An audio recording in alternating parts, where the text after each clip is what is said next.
Polluted Thoughts Podcast, real talk with real people. I'm your host, Colin Garrett.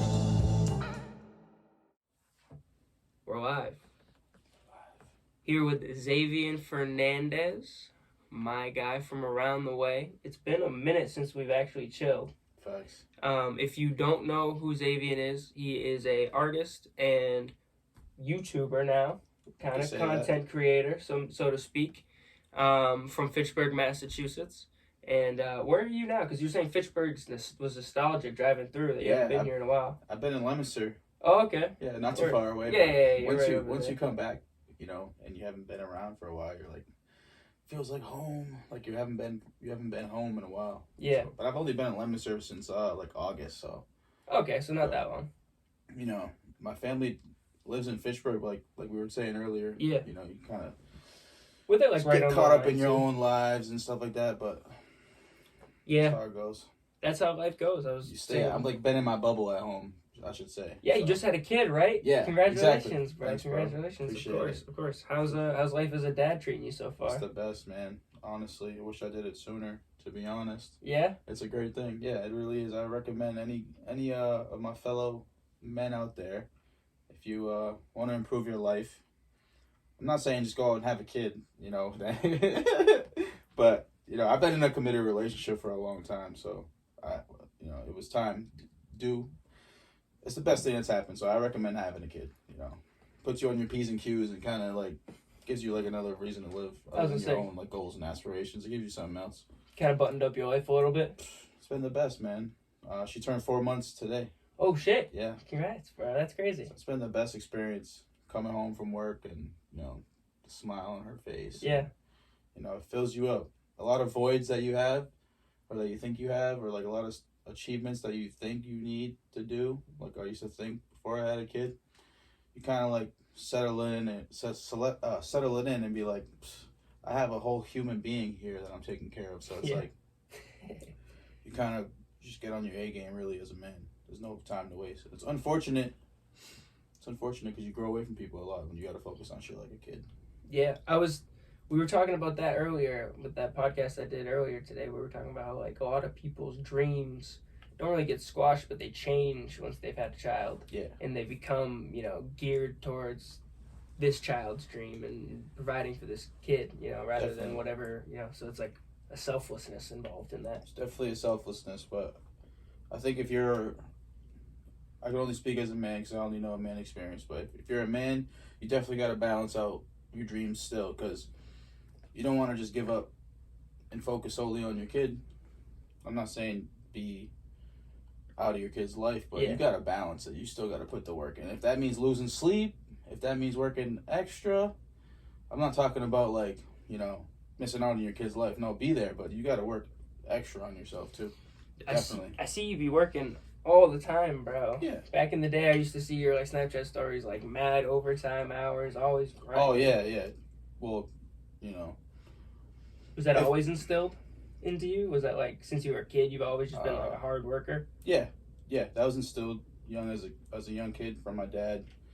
He never let me really stay in the house and fuck off and shit like that. So he would drag me out. My dad was a jack of all trades kind of dad. So mechanic, home remodel. So he flips houses now, right? Yeah, he flips houses and shit. Like the house that they're living in now, he did that from bottom to top. So it's like shit like that. I was taking out trash and sweeping floors and shit like that, making fucking, at like 10, 11 years old, making $200-300 a week. So like I was making bread. That's always been instilled in my mind. But I'm not just a person who makes money and goes to work and then just goes home, pays their bills. I'm not that kind of person. Like a lot of my money goes to my bills, my investments, my dreams, quote unquote dreams, you know what I mean? Yeah.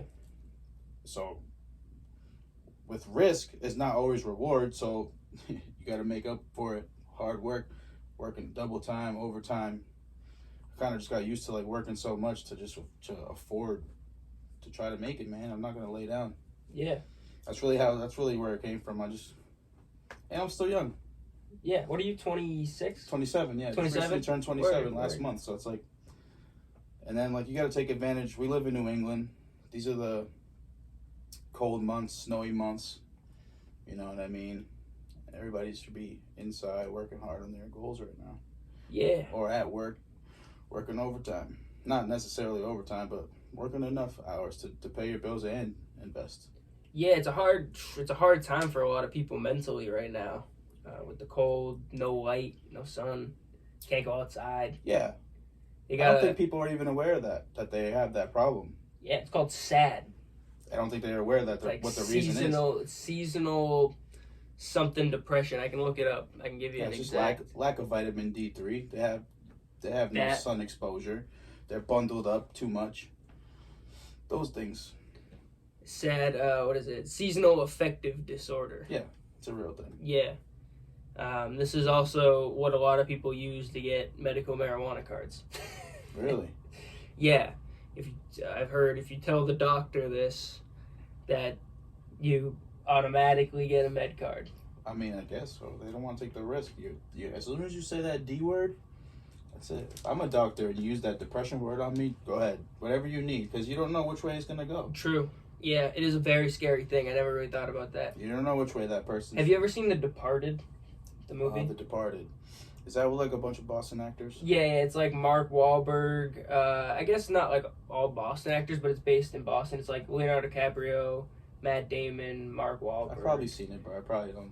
There was just a scene in it where like Leonardo DiCaprio pretty much does that. He like makes her feel like he goes to a therapist, tells her all this shit, and pretty much seems like a junkie trying to get pills. Yeah. And then she's like, well, I'm not going to give you anything. He's like, well, I'm just going to go home and drink an eighth vodka and blow my fucking brains out. Oh, like, I think what, what do you think's going to happen now, I've seen that, yeah. Like, yeah, and then guilt tripped the fuck out of her. Yeah, he just guilted her into getting a prescription. And, yeah, I feel like you throw around that D word, that may be the case. Right. But no, yeah, in the winter months, it is a good idea to focus on your goals, work out. That's why I'm dressed kind of the sweats and shit. I'm about to go to the gym after here. Yeah, just, trying to eat. I had a kid on a couple of days ago who's like a personal trainer. I know. I think I've seen that. Yeah. He was just focusing. He was just talking about like tracking your food. I've been tracking my food. Yeah. And just like going to the gym and stuff like that. Good shit, bro. Yeah. Well, just honestly, it's just so I don't get mentally stuck in like a a rut or anything like that. Right. I say that a lot. I go to the gym as well, and as much as it does work on your image, it does a lot for your mental health. It does. 100%. So a lot of people. I mean, I'm not in like a realm of a lot of depressed people, but people who are on edge of sadness, recommend go to the gym. You're gonna feel better. A couple days in the gym a week. You might not feel great, but you see the results in the mirror. Your mental state's getting clearer. It's a real thing. No, it is. It's a real focus that people have to do in the winter months. I really stress. Yeah. Just because like I wasn't working out for a while, and without the working out, I kind of like started getting myself back into like the shit. I kind of went like I feel like when I'm not physically active, whether it just be like playing ball at like Game On or like Wallace just outside, I end up like losing track of like the music, the rap stuff, everything, and I just get caught in a rut of like work, home, nothing, work, home, nothing. What is it? You don't use it, you lose it. Yeah. Type shit. Yeah, deadass, yeah. That goes with anything. Now, you're just aging yourself at that point if you're not staying active. You don't live by your age, right? Just live by how you feel. Don't age yourself, staying inside and fucking off. That's a lot of people right now. Yeah. We were talking about that too earlier. You don't want to be around those people right now because that gets real sticky, right? You start thinking that's the norm. Not doing shit, which is not normal. Which is what they kind of want you to be. Is kind of like Anyways. No, deadass. They want you to be lazy. They want you to be in the house. They want you to be dependent. That's just how they want you to be right now. They want you to be weak-minded so they can take over your home. That's kind of it's the entire society. My dad talks about it how just we're soft. Just your society's soft. You guys are mad soft. But on top of that too, it's just like that whole thing. We're trained almost to just chill and just go to work, come home, and just do nothing or not go to work. I know a lot of people that don't do that. I don't know how either. Actually, it's funny. My uncle is a recruiter. I guess people, he's like a headhunter pretty much. Just he gets contracted by a company to go get some dude to go work, and then via Indeed, Monster, whatever, has a bunch of applications he can call people. Yep. He calls this dude, and so I'm making a fucking sandwich in the kitchen, and because he works from home, and he's on the phone. Some guy's like, he's like, oh, so your last job was like 2021? That's the last time you worked? And the guy was like, yeah. And like, I didn't hear what he said. And I just mentioned like, oh, is it often you see people have like large gaps in their, and is that like a big red flag? He's like, it depends on the situation. Right. Right. The next dude he calls, he's like, hey, what's up, buddy? I got this great job for you. I'm looking at your resume here. It looks like you haven't worked since 2012. Damn. The guy's like saying, yeah, I was like, all right, I don't think this might not be a good fit. They're looking for somebody a little bit more active in their job history. I'll give you a call about something else. And he hangs up and he just like looks at me like, what there the you go. fuck? I was There's like, your proof. yeah, Some exactly. Some more shit. It's just crazy. Like you said, I don't know how people do it. It's crazy. If they can get away with it, man, kudos to them. I'll tell you what, when I had my child and I had 3 months off, that was the best 3 months of my life. I'll tell you that. If people ask me if I'm going to have another kid, I'm going to have 5 more because I need 5 more of those vacations. If I don't ever achieve, I'm not going to say if I don't ever achieve, but in the meantime, while I'm not financially free, I could use those 3 months off. And anybody can really use a 3-month vacation and really ground yourself, get back to yourself. That must have been nice too. Oh, dude, what? Did your girl have 3 months off too? She's still off.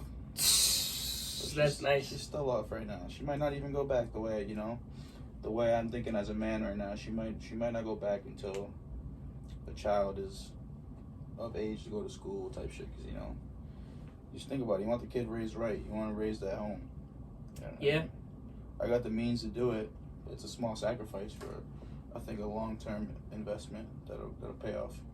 Yeah, you never know these days. We're sending kids to fucking some preschool where they're telling them some crazy shit, brainwashing them. She's gonna go to school. She'll go to school, but that daycare shit, and she's 4 months old right now. Yeah, I went to daycare like a handful of times in my life.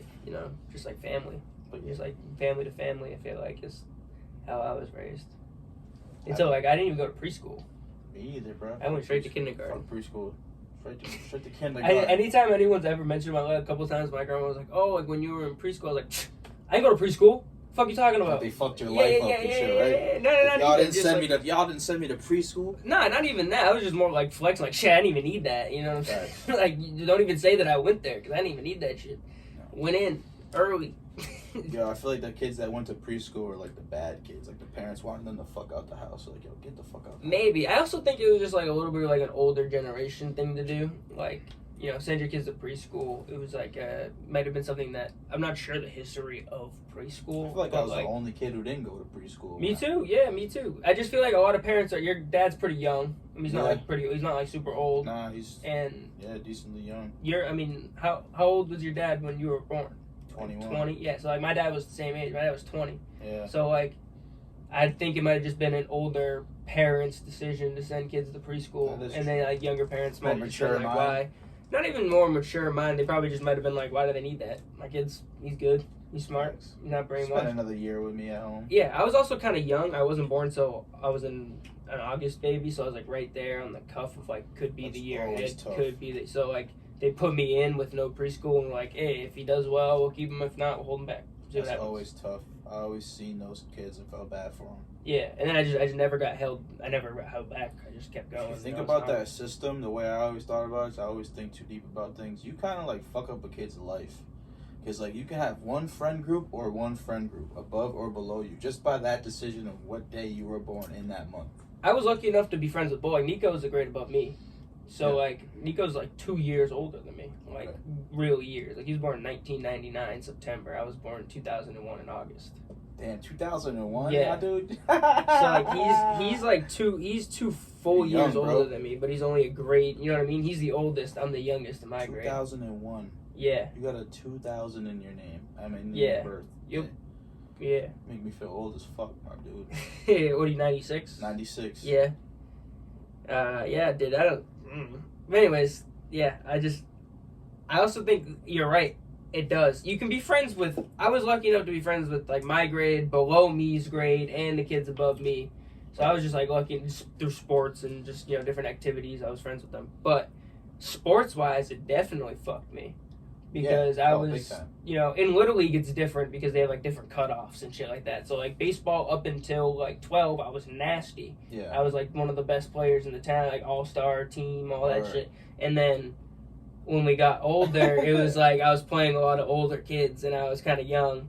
And then, I started like varsity and shit like that. I was just a little bit behind, you know what I mean? Yeah, no, definitely. I know how it goes. Yeah, exactly. I just wish the next year I remember playing like ball like at the courts and being like a lot better than I used to be and be like, God damn it, I could have just had this year in high school. It sounds like some dumb, like towny shit to be reminiscing on, but I remember just being like, God damn it, if I had this extra year, it would have been nice. Yeah, if you were a little more wiser. Yeah, I also just think about like my education too. I would have been like a whole year, more developed than not even everybody else, but just it's something deep to think about, but it's true. It is true. I've thought about it a lot. It's a weird position to put people in. It's tough. But anyways, how has been having like a kid affected with like your music and the YouTube stuff? I'll tell you what, it has affected it tremendously, but like neutrally, I would say, because there's positives and negatives, pros and cons to it. It put a complete halt to it, I'll tell you that much. My last vlog was the day of my baby shower, which was a couple weeks before she was born. I was going to mention earlier when you said she was 4 months old, I was like, damn, that feels like yesterday. I remember Nico saying he was going there and shit. Right. So, like, if you put it in that perspective, it put a complete halt to it. But now, like I said, adding a child into your life, adding this responsibility kind of, like, sits in your brain while you even sleep. While you're even resting, you can't really rest. So, I've been in the pen and pad for the past, let's say, 4 months. And I've been imagining and dreaming and manifesting everything I plan to do, right?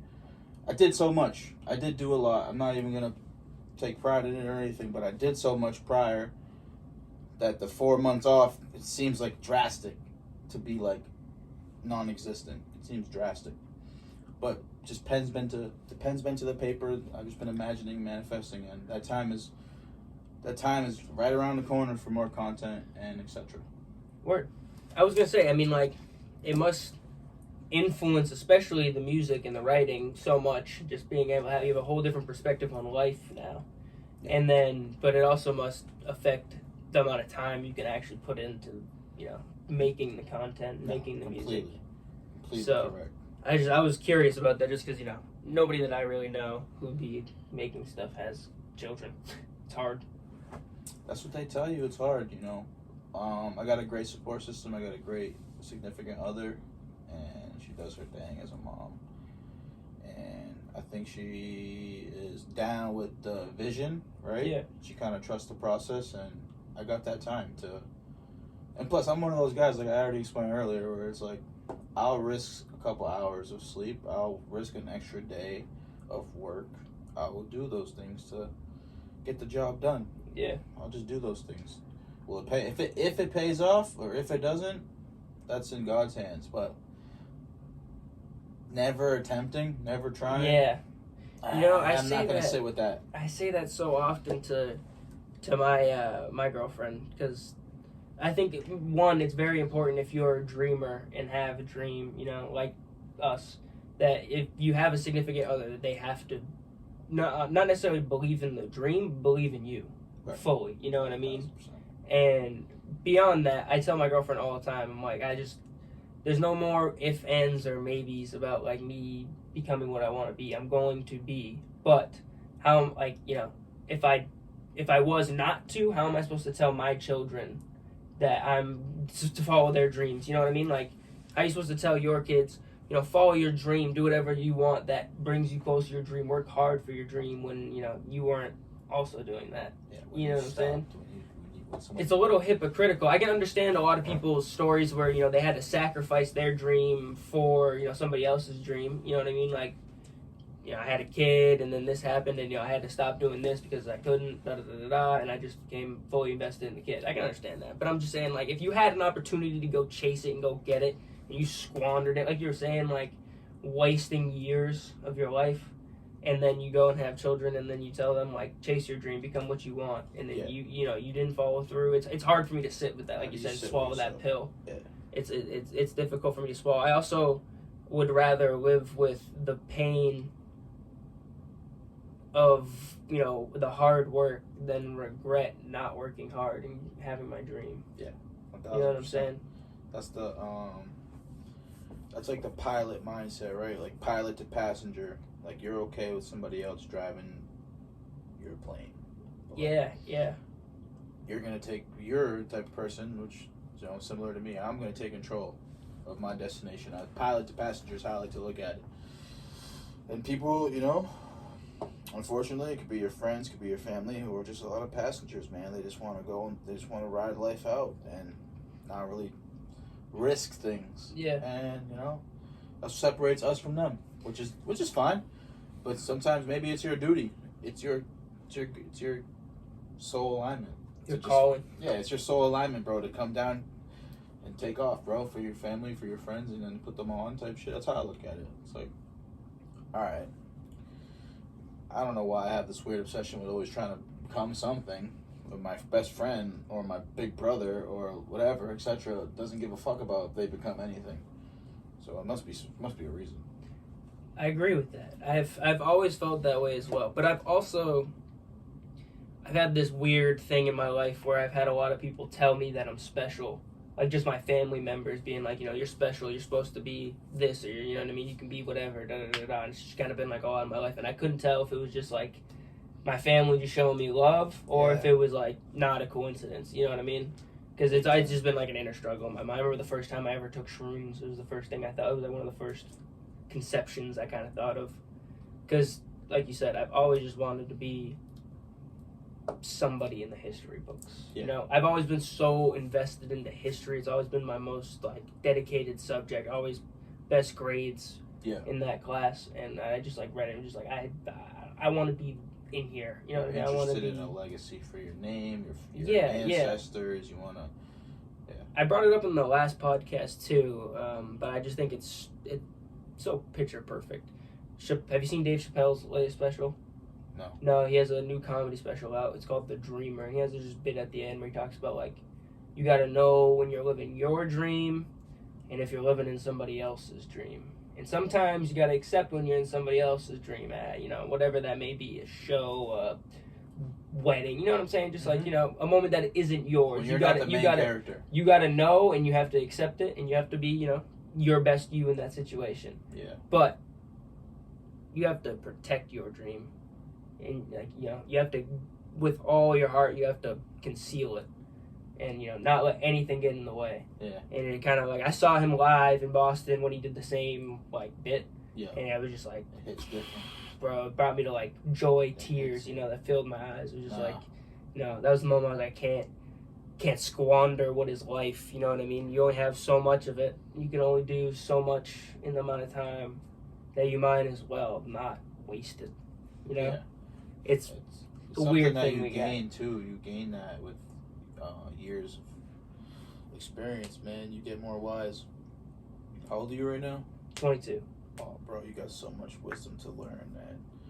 You got so much wisdom. I'm so excited. That's why, like, when we talked about it, you it. were saying, like, just knowing people. It's just like, oh, God, it's the best thing, learning from people. You know what I mean? The best part of it, man, is the wisdom and getting to learn life. And then you reflect things you could have did better or different, but you just put them to your future course. 22, man, holy shit, bro. Things I knew now at 22. Get your whole life ahead of you, my dog. I'm speaking like I'm like fucking. I was just thinking about this myself earlier. This is kind of how they kind of trap you, and I'm just gonna use they, but this is kind of how like they want to trap you like into giving up. It's like, all right, 27 seems like fucking way too late. Bro, you know what 27 is? No, what? Ask a 52-year-old. Yeah. Ask a 55-year-old or a 64-year-old. There's a couple guys I work with that are those ages. What they do to be 27 again. Oh, man. You know what I mean? So it puts me into perspective. I'm just beginning. I just started. Yeah. This shit just began. You haven't even started. You know what I mean? You got plenty of time to fuck up. I done fucked up too much already. My risks have ran out. You kind of get to that point where you're like, your risks run out, but you got plenty of time to risk it. Yeah, I mean, I'm all about risking it for the biscuit at this point. You got plenty. You got plenty. I'm speaking from 5 years older than you. You got 5 more years of fuck ups. Let's put it that way. Word. I just stopped fucking up. That's for everybody out there. I just stopped fucking up. So if you're fucking up, and you make you feel better. Good, I love that. That's awesome. Nah, it's the truth. It is you're so fucking true. 27 and you're 22. There's people that are probably watching this that are in between there or younger or older. You could be fucking up till you're about like, till you're like 40. I'll give it to you then. Once you're fucking up after 40, that's it. Yeah, that's it. Yeah, shit. It puts it in perspective, dude. That means like I met you when I was like 19. Yeah. Yeah, that was a great night. Yeah, dude. Me and Luke pulled up on you. God bless his soul. God bless his soul, man. That was a fun night. That was a good night. What do you want to call that? Spontaneous. Yeah, it was very spontaneous. Very random. He was just, dude, he talked about it for anytime like rapping got brought up and him trying to like rap and shit and like, anything, or like me trying to like rap, anytime it got brought up, he's like, yo, we need to go to my dog Zavian's and Fisher's house and we need to start spitting that shit. And we were like, all right, bet. And like, in my head, it was one of those things. I was just like, all right. You're not sure. I mean? Yeah, this is some fake shit. Not even fake shit. It was just like, you know what I mean? Like, I know people and like, you know what I mean? They just say something. They're like, oh, we'll do this and da-da-da. And you just know. It's like, all right, that's not going to happen. Right. But, and then eventually one day he was just like, yo, come scoop me. We're going to Zavian and Fisher's house. Da-da-da-da-da. I was like, all right, cool. And I picked him up and I went through and you're right. That was a fantastic night. Do you have his recording saved? It's on my Mac. Oh my God. Computer. We have to fish those out someday. Like, well, definitely, first of all, we need to get a nice session in. Yeah. Me and Nico have to pull up on you and We'll have a good session. We'll have to do it. But I also need that fished out from the gutter and brought back to life, bro, because that was unbelievable. Yeah. That was, it was awesome. It's funny because, like, I wasn't expecting, because, like, he brought you there for a reason. I'm real deal. I'm making actual tracks every day. He was obviously seeing it.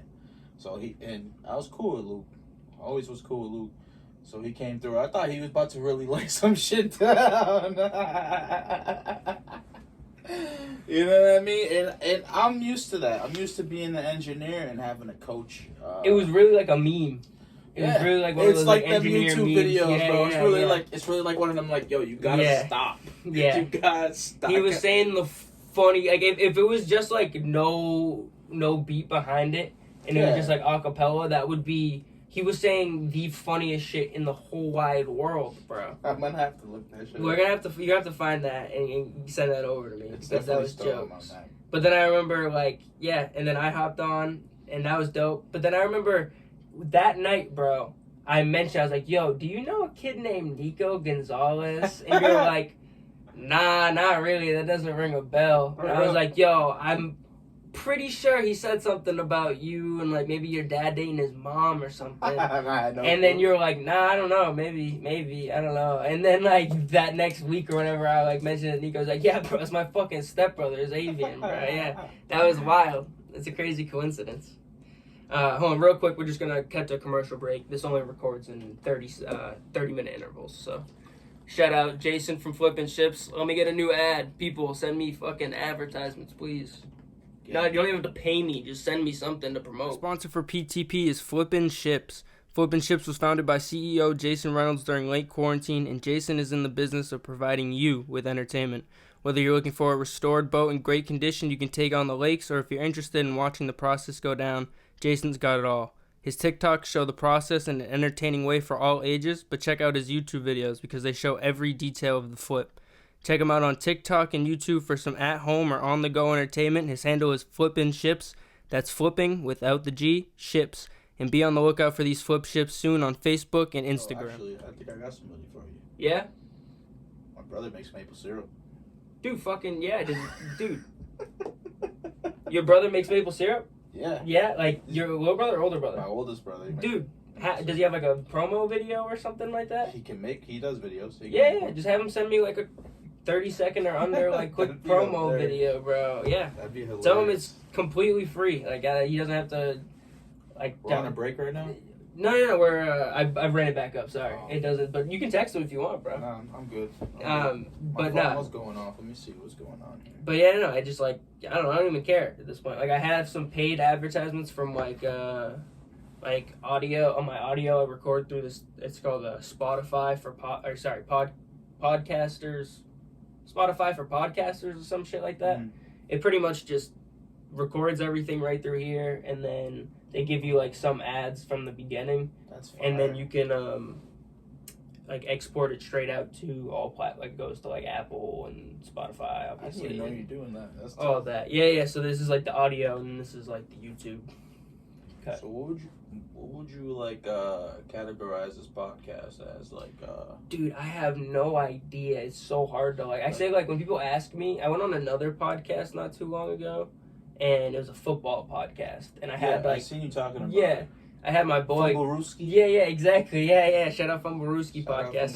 Just gonna toss this on the ground right quick. No, you good. But no, so I went on Fumblerooski, and I was like at the beginning, right before we started like recording and shit. The other kid, the kid who wasn't on the podcast, my boy Chris, his co-host, he was like, "So like, what's your podcast about?" I was like, I mean, it's kind of conversational, is how I describe it. You know what I mean? Like, it depends on who the guest is. And it also just depends on what we start talking about. I don't know. Like, me and you, like, we've barely talked about music or content or, like, anything. We just talk about... chopping it up. Exactly. That's what I'm saying. So it's very conversational. Yeah. That's how I describe it. The name is Polluted Thoughts, and the way I come in here is like, all right, come pollute my brain, bro. Come fuck me up with some... Come pollute my brain, bro. Yeah, and... Pause. I don't mean it in like I think my dad thinks it has like a negative connotation. Really? He said like the word polluted itself is like negative, you know, like polluting. And when I thought of the term Polluted Thoughts podcast, I was more thinking just like polluting it with different perspective.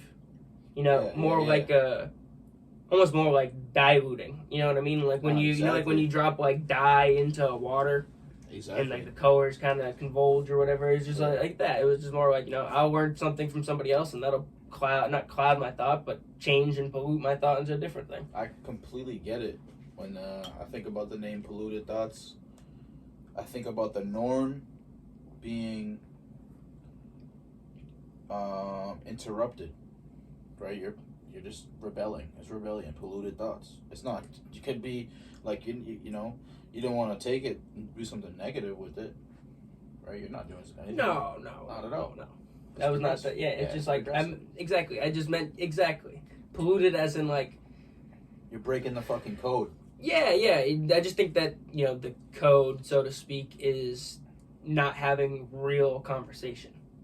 I think that the code is scripted talk about things that only impact and or have the people like have financial and or clout gain, you know. And I'm not the whole thing was that's why I'm saying like I don't even give a fuck if you pay me right now, you know. Like monetization will come in time.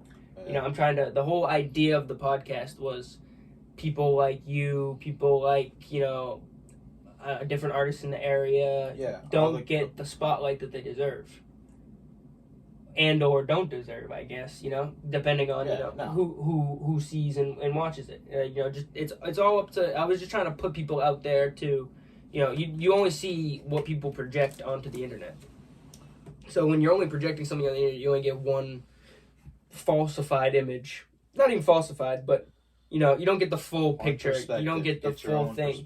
So you get to make up what you think about this person based on what they post. They could be wearing all their nicest clothes, and you think that this person's like rich. You know, it's just something like, you know, the number one probably thought when I'm thinking. No, I know exactly what you're talking about. But that's a perfect avenue that you're doing here and that's what subconsciously things I think about, because people could have this kind of opinion on you because they've seen you from one perspective. They just seen your music video of you doing the most.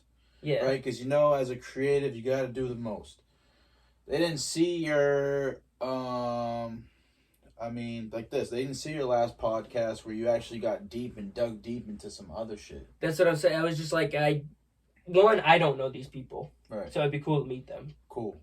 But that was more like 2 in my mind. Because the number 1 thing was more like, these people don't get to have a full-length conversation with not only me, but, you know, anybody that the world can see. Right. You only get, like you said, the music video where they're doing the most, or the picture on the Instagram where they're flexing, or you know, the tweet, the arrogant tweet that sometimes, you know, that I might put out that might rub my competitors the wrong way. Exactly, right? exactly. Which is generally how it happened, where people would think they would know. I can only speak for myself.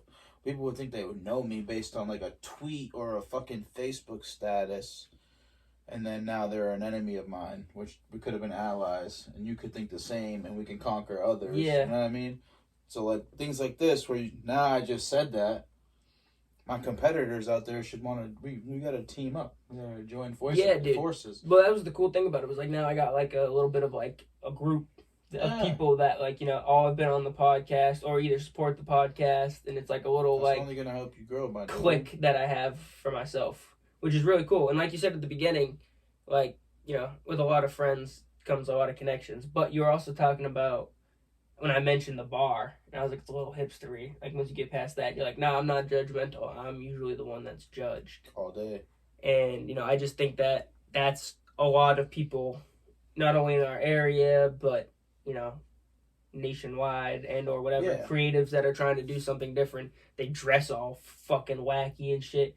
And pull up somewhere and people are like, what the fuck? And, you know what I mean? They just get a perception of this person based on, you know, what they're wearing or their hair or, you know, one thing they said on the internet trying to be goofy or whatever the fuck it is. Right. And then, you know, you can watch something like this that's an hour long, hour and a half of them sitting down, chopping it up, talking about real shit. And you'd be like, oh, I actually kind of fucking agree with what that kid just said.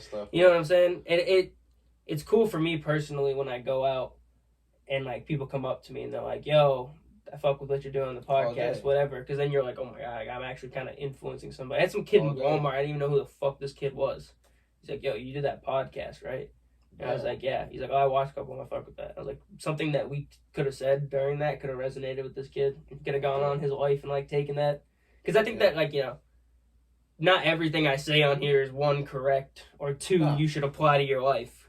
But just like your people and your peers in your life, you should take what works for you. Yeah. You know what I mean? 1000%. I realize, like with, like, deaths and stuff like that, you should just see who the people are. And, you know, there's a lot of, like, you know, people are flawed. People make mistakes.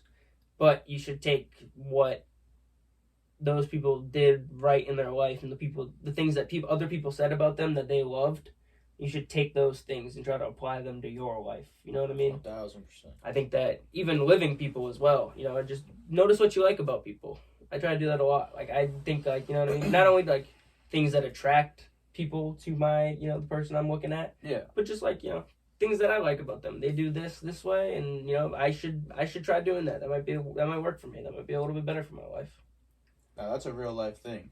And I've only learned that because I just recently have expanded my thinking and started, like, reading books and shit. Oh, shit. If you dig deep into reading books, you start realizing that all books are, like, I read a lot of self-care books, so all they're doing is explaining the assets, the favorable traits, the things that helped winners win. So now, everybody has their good and bad, but like you just said, you look at people's best traits, their best side of them, and you try to find things to take from them. You look for winners. Well, hold on. I also look at their shit, and I'm like, I don't like the way that they do that shit. I'm not going to do shit like that. So, like, I'm not always looking at everyone's good side. What if you're a drug addict? You know what I mean? You know that this guy's a fucking crackhead. You know never to do crack because his life is in shambles. You know, shit like that. Or you know one guy's been in 3 marriages and divorce, and you know to never get fucking married. Yeah. You look at those things too. Yeah. That's what I look at. No, definitely. But it's the thing that have you read this guy's books? Don Miguel Ruiz. Unfamiliar with him. He has a couple of good books that, if you like self-help books, these are self-care is my shit. Like self-care stuff. This is my boy Lewis recommended this stuff for me. It's one of them is the 4 Agreements. I haven't read that one, but that one's like his most famous book. And then this one I read, The Mastery of Love. It sounds a little gay, but it's but it's like all about relationships, whether that be like literal, like significant other relationships, or relationships with parents, relationships with friends, relationships with strangers. Yeah. And talking about like, love within them, how you love yourself within the relationship, how, how like everything's treated within it. Yeah. And it taught me a lot about, how I treat other people. It's just like, also like it talks about like reciprocation of like, you know what I mean? Like, if somebody's gonna do something that they know, like if you're dating somebody, right, and then they go out and they cheat on you, then like you just know that they're not caring about you in the same sense, at least in that moment. You know what I mean? And like, it just talks about how like if you notice people don't care about you the way that you care about them, what's the point of having them? Yeah, like you know what I mean? Towards like exactly just developing fucking respect for yourself, essentially, because you don't let this person walk all over you. Also that, but it's also like within that is a mutual respect for somebody, like the other person. You know what I mean? Because if you don't respect yourself, you don't want them to feel that way you felt. Exactly. If you don't respect yourself, like you can't really have a respected relationship with anybody. Yeah. So if you know what I mean, yeah, it's kind of like it's step 1 of having any sort of fucking relationship. Like, I'm sorry, I should rephrase that. Any sort of like true, intimate, real, meaningful relationship is 1, respect for, yourself and the other person. I guess I don't think about those things. It's a good book. You should really read it. I actually have a copy of it if you want to borrow it and read it. I'm all set. Word. I do Audible. Oh, so word. Is, but you know what's fucked up? Yeah, I put that shit on my headphones and listen to it, but I'm about to get a little bookcase. And every book I knock off the list, I'm gonna just buy them. Buy it, put it on the bookcase. Yeah, I'm trying to. That's a smart idea. Cause like shit like this, like you know what I mean, like I got a whole bookshelf of shit. And people are, you know what I mean, like what the fuck was that? You read that? Like yeah. That like shelf down there, the little cabinet is full of books. I haven't read all of them yet, but like you said, I've always wanted to have a bookcase with books that I've like read and haven't read, but like just a bookcase of shit and be like, I can kind of the flex. But then also, I always just like the idea of being like, this happened in this book or whatever. Because I'm also into like factual shit. You can vape in here? Yeah, of course, bro. I can vape this in here? Yeah, of course. Is that weed? Yeah. You want to smoke real weed? No, I don't. Okay. No, I'm PG. Okay, wait. I'm just kidding. But yeah, I was gonna ask you at the beginning if you wanted to smoke weed, but then we kind of just got right into it. Yeah, I smoked it right before you came. Yeah, I smoked on the way here. Word. But yeah. I feel like, I try to not smoke too much on the podcast, not because I like care too much about perception. I just don't want people to think it's a weed podcast. That's what you want, man. You're the owner.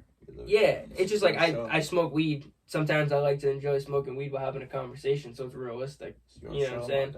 That's why I gotta hit the vape or something. But I also feel like if I get too high before I do the podcast, it's zombie shit. Slow you down? It's if I smoke the right amount, you know what I mean? If I smoke the right amount, it's perfect. I am like the best conversationalist I could be possibly. I think when you grow, right? Because we're not gonna put a cap on it, but when you reach that point of like you're like that dude, you're gonna set the tone, bro. You're gonna have the spot lit. You guys are gonna get lit before the shit pops off. Yeah. You're gonna be in the zone before the shit even pops off. Well, that's what I want to do more is like post party or post like going out, because I feel like that's when like you could really like get tapped in with real shit. As you could be drunk or whatever, and it could be some nonsense involved. But I also feel like there's a lot of deep conversations to be had. And I also think that that's conversations that a lot of people, especially like us, probably enjoy most in their life. When it's like you just had a great night out with your boys or whatever. You get back to your hotel room or back to the house safely. And you're just like... Because you're not thinking about it too much. You're not even thinking about like, all right, so imagine you were like somebody and you had the podcast lined up.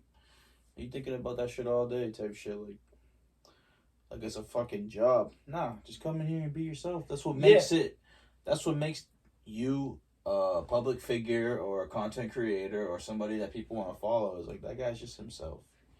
That's what I inspired for the podcast for myself and the other person. Was like, just come on, be yourself, be genuine. You know, if people don't like you, they don't like you. It's just that sucks. But some people will. You know what I mean? Not everybody's gonna like you. It's just we were talking about that in my last podcast too. It's just like it's weird to think, you know, you have all these people who like do like you, but then it's weird to think like there are people who don't fucking like you. It's just life. You know, you rub people the wrong way. Some people just don't connect. It happens. And listen to people out there who got a lot of people who don't like them. It's just as beneficial for people not to like you, for them to like you. Because, dude, unless you're being an asswipe. You're being an asswipe is one thing, but it's still giving you the same result as if you were the best person. True. Now, you know, people can put themselves in front of the camera and be a dickhead for a long time and then flip the script. They can change the image. They do what they have to do to become viral. Unfortunately, it's like kind of like the recipe, right? Yeah. Everybody's like a dickhead, then they can then like make it and then they switch. Yeah. Like the recipe. It was. I feel like the recipe. Yeah, I hope it fucking was. People nowadays, it was past tense. People nowadays. I mean, nobody's even getting lit right now. Like going viral is not a thing no more. I feel like going viral. Yeah, I mean, you could go viral and nobody could notice. That's the thing. Like you go viral and like I wouldn't know who you are for 5 months. You know what I mean? Because like I'm not really jugging on TikTok. I kind of post and ghost on TikTok. I use Instagram for this is the shit that would go viral. Is like a podcast. Yeah, kind of. I guess like the last person that I've seen go viral was that Bobby Altoff chick. She really like that was the definition to go viral, and that was like probably like maybe a year ago, maybe a little less than that, 9 months ago. She went viral, bro. Everybody knew who this chick was. Yeah, she's an industry player. And she also, dude, I swear to God, she went from like interviewing like somebody I'd never met in my life, and she had like decent views and decent subscribers, you know what I mean? But like nothing crazy. To interviewing like Yachty, to interviewing Drake in Drake's bed. That's tough.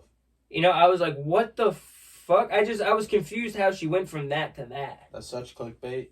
Yeah, or no, she interviewed the I forget this artist's name. He's pretty good. He has like a viral song that like is pretty famous, and I don't know what song it was, but I mean rather the name of the song, but she did one with like she went from like kind of famous people, like you know what I mean, to that guy, to Yachty to Drake, and I was like, whoa, yeah, and that's like a real definition of viral for sure. Yeah. Prior to that, maybe like Kai, he went pretty viral pretty quick. He was famous on like streams and like for people underground, but like I didn't really know who he was, and then now he's everywhere. Yeah, I guess I didn't think about that. I didn't add that to my list. But you're right; it's like streamers and like and podcasters. Yeah, I guess I'm looking at it as like music related sometimes. You know what's really popping right now is the motherfuckers doing like the food reviews and shit. Yeah. The food enthusiasts and all that type of shit. That's why I was trying to tap into that lane, but like being like somebody who shouldn't be eating so much. I was like, nah, I can't be doing that. But it's good content. It is really good content. You know. I think that Gary Vee mentioned something about like clean food, and like you know clean food content and shit like that being the future of clean food content. Yeah. Not even that. I don't even know if he said that, but he was definitely talking about like clean food, like some Whole Foods ass shit. Because like in California, they're already on to like some like $40 like green shakes, green smoothie type shit, where it's like all natural ingredients from like the best, cleanest spots where they don't use any chemicals. That sounds great. It sounds great, you know what I mean? And that's like he said, that's the future of like our food finances and shit in the country and like in the world. Saying make content doing that. Yeah, exactly. So I think it was just him like pretty much indicating like if you do, that's gonna correlate with the content. That's a fucking great idea. I don't even know if he said anything about the content, but he was just talking strictly about the food. So if you see me on fucking TikTok making motherfucking salads and shit, kale smoothies and shit, just beware. I actually heard kale's not good for you. kale's not good for you. Believe it or not, my dad and my stepmom are like real into health shit. And like they only eat real clean food. They're not like perfect, obviously. I bet you kale is probably fucking man-made. Hold on. Is kale? It's like a plant. It's a government plant, literally. There's vegetables that are man-made. No, yeah, for sure. I mean, I don't know if Google's gonna really be the. They might fuck with you. Dude, they withhold if like me and like previously I had a co-host Frank who was actually the guest that I had on. See, like it says it's one of the healthiest foods on the planet due to its concentrations of vitamins, minerals, and antioxidants. I didn't listen to what my dad said, but he said something about it not being as healthy as people say it is. I don't know why. Could be wrong. Some shit. I also don't know. I start to turn to conspiracy theorists. It's like I don't know what kind of ties Google's got to kale. Motherfucker, you know what I'm saying? Like they could be fucking. They could, you know what I mean? Yeah, they could own like 2 kale companies with fucking kale farms up and down California. What do I know? You know what I'm saying? Well, one thing we can establish is kale is fucking disgusting. Yeah. Number one. Tom Brady fucking loves that shit. Unless you put it in a soup, kale soup's busting. Kale soup. I put it into smoothies and like you can't if you put like a little bit and dilute it with the rest like fruits and shit like that. Like you can't really taste it. Get yourself a kale spinach. Soup. That shit's busting. But other than that, you can fry it up. It's not bad. Make it crispy. Put a little salt on it. I fuck with the clean eats, right? Being somebody who was a dirty eater. Let's put it that way. We're talking clean eats. I used to eat dirty than a motherfucker. Because once you start getting that bread and shit, you start eating. I was going crazy. Clean eats is the best because. I'm about to start now making clean eats content because, bro, I could fuck up some clean eats, bro. I do like a steak or I do like some chicken with some turkey, bacon, avocado. Cups, exactly. Yeah. With some straight greens and some tomatoes and some cucumbers, bro. Call it one meal a day. Yeah. Like when I'm on my shit, I'll do that. That's not a bad idea, bro. It's good, videos though. Yeah, shout out to Gary V. Dude, yeah, shout out Gary V. He be on sometimes he's just like, he's a little too much for me, but other times I'm like, this guy knows what he's talking about. I don't follow him and shit. I just think that sometimes with this like reselling shit is not as easy as he says. He's like, you just buy this thing and then you just take it right here and then you post it on eBay for this much more money. It's like, dude, that's a whole eBay takes 13% of the shit that you sell. He knows that. So that's like more than 10% of what you just sold gets taken by eBay. So cap your profit off by that every time you sell something. He's aware that that's like his algorithm, like where like people will watch those videos because he's getting revenue. He knows that's his thing. He's just saying the stuff bro. It's not benefiting anybody. It definitely benefits some people. Some people really extreme small majority, which is. Dude, I think he truly believes in it. I do. Is it an impact? No, it's not an impact. I think he does impact more people than you think. Are they telling you like his real moves, like his real investments? No, probably not. I wish he would get on there and be like, yo, like I know I'm this rich and I took $100 million and put it in this stock. Yeah. If he really cared about the people making bread. True. You're right. You're right. I also just think that like all the people doing the resale stuff, like it's like for content wise, it's not all truthful. You know what I'm saying? Like not the prices and the stuff like that, but like if I told you I bought this candle for $5 and then I showed you that I sold it on eBay for $15, you would think I made $10. But realistically, if I put free shipping, I had to pay $4 to ship it, and then I had to give eBay another $1.50 or whatever it was for 13%. So then I end up making $5 or $4 or whatever, So it's like let me ask a little off-putting. If they're doing that, how do they have time to make a video, show you the video? The video shows you how to do it. You end up doing it, whatever, right? Are they doing this just to make the video and get the ad revenue, get the following, get the page exposure, or are they doing it to expand their business? I feel like it does have both. Because, if this person had a direct link to their page and you just saw it, you go straight there and buy their shit from eBay. How many times do you do that? I've never done that one time. I've done a little bit of a deep dive on their Instagram. Where do you go to buy something?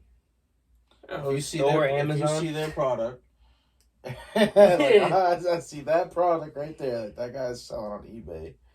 He told me he does the drop shipping, Amazon FBA. I was gonna mention drop shipping. Amazon FBA, all that type of shit. He makes so much money a month, but now he's really making money on the fucking videos. That's the easier thing. Yeah. That's the easier thing. It is, yeah. Dude, people make a lot of money on, like, TikTok, bro. A lot of fucking money. Bro. A lot of fucking money. That's what they're doing. Yeah, dude. That's crazy. What they're doing. Yeah, you're right. But, yeah, I guess. Yeah, but I want to have somebody who's a drop shipper on and, like, talk to them about what the fuck it is that they're doing. Like, I understand what drop shipping is, but then I have a hard time being like, there's ways to do it. What, like, you're taking a product that's somebody else's and then you're selling it on Amazon? Dude, what you can do as a drop shipper is, I thought about it myself, a kitchen set. You could go to Alibaba and buy 1,000 kitchen sets, no name brand. It's gonna cost you a couple $1,000, right? But this is a point where you're trying to make some bread. You buy 1,000 kitchen sets with no names on it, then you send it out and put your name on it. The fucking Polluted Thoughts kitchen set. Dead ass. You charge double for it. Put it on Amazon. You motherfucking verify your account. Now you have the Polluted Thought. You can sell them shits to your motherfucking family and friends.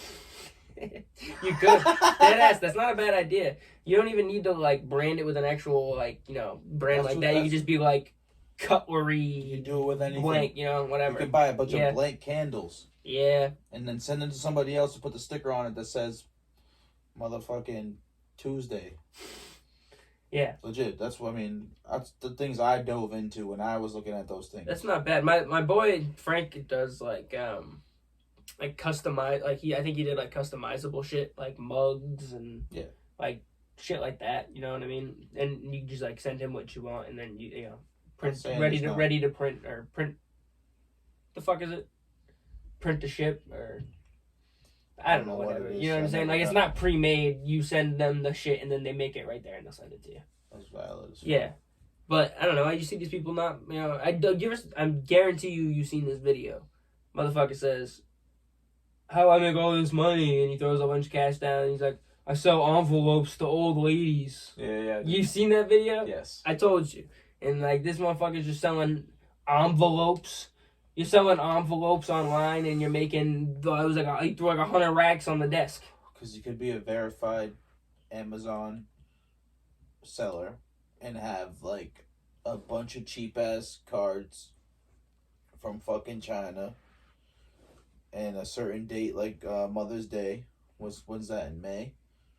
You know what I mean? So you fill your Mother's Day inventory, and that's what you do. That's what I would do, but I've never done it. I don't feel like doing it. I probably wouldn't work for me. I don't have those. I don't have that luck.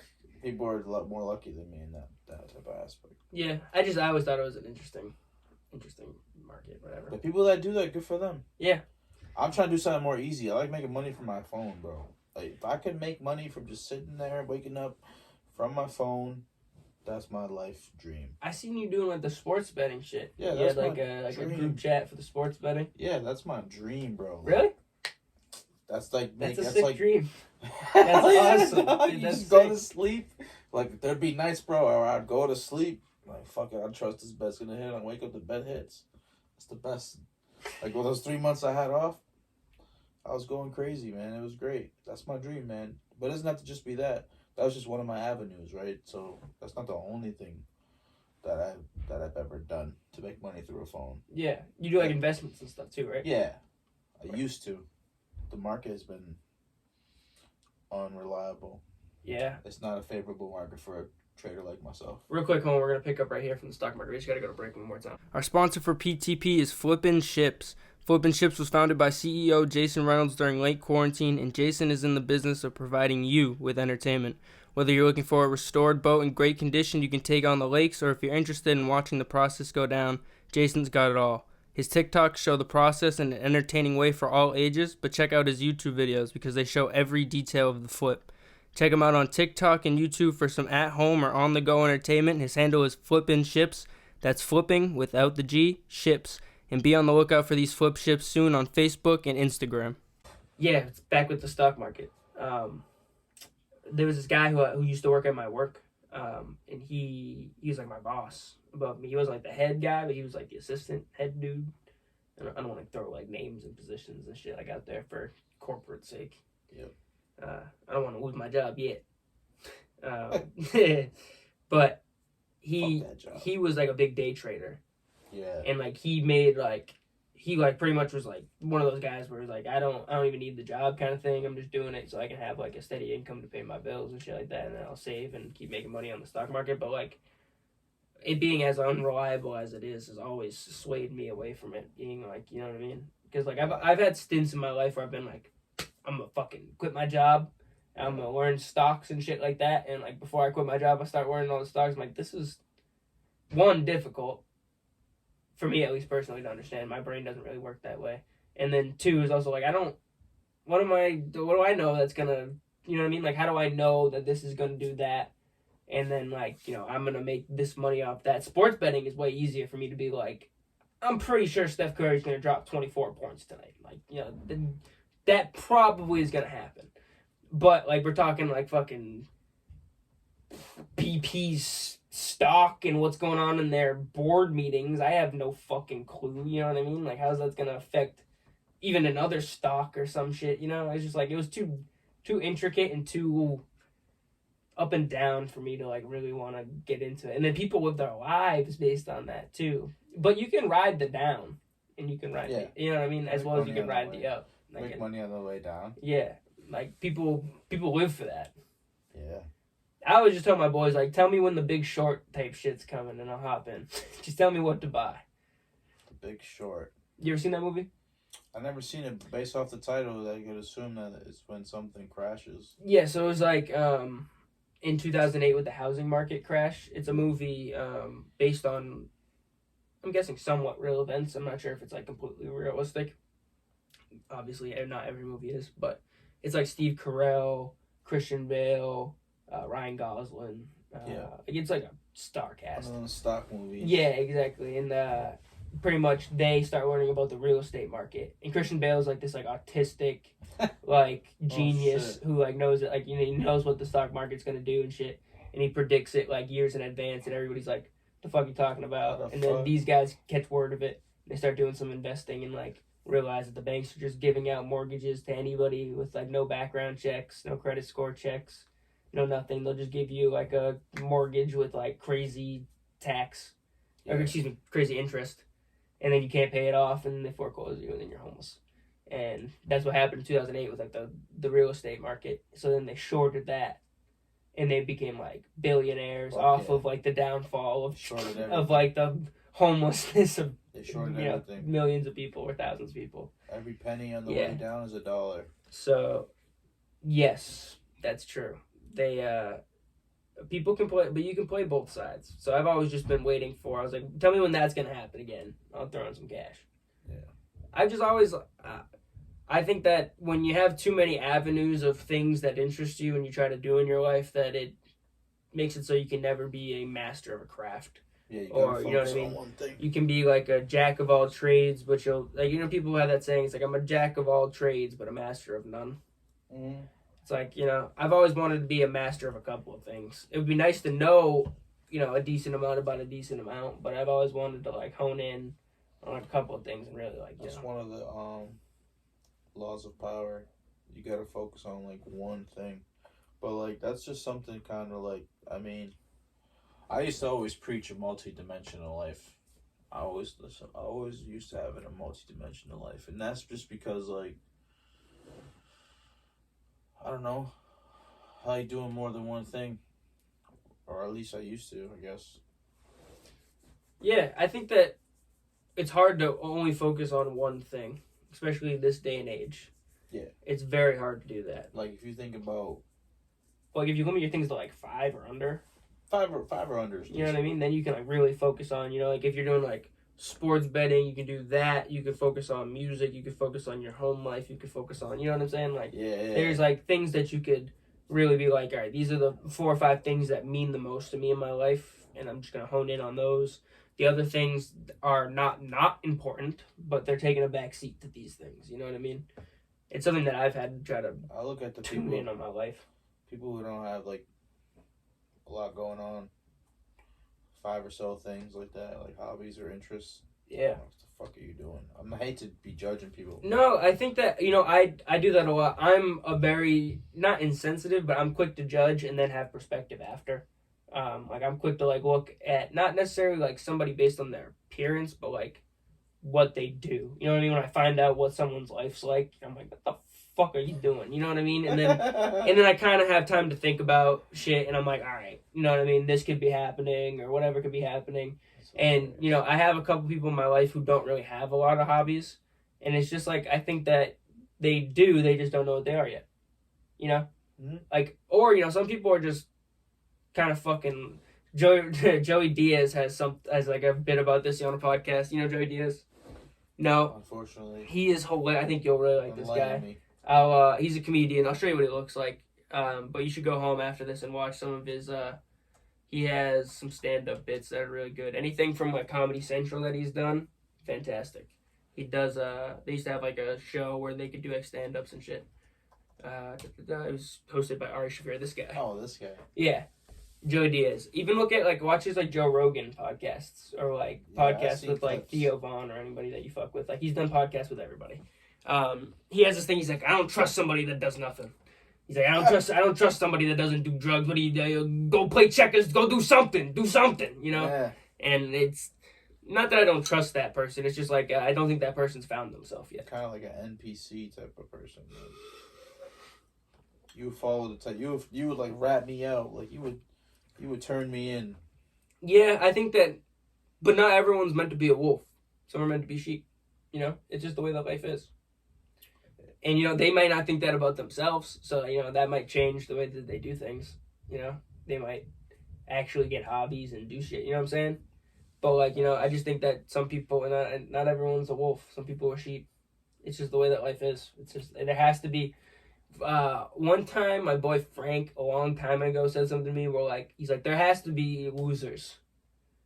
There has to be losers for there to be winners. It's just the way that life is. And it's you know, factual in a game sense, but it's also factual in a life sense as well. That, well, you know, if you look at, like, the aspect of, like, women, one man... Let me take a drink. No, you good.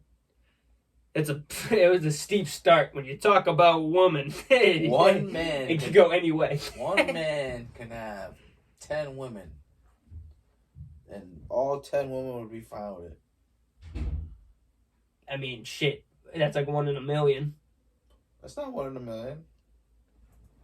The man's Mormon. The man's 1 in a million, right? The man is 1 in a million. Yeah, I guess.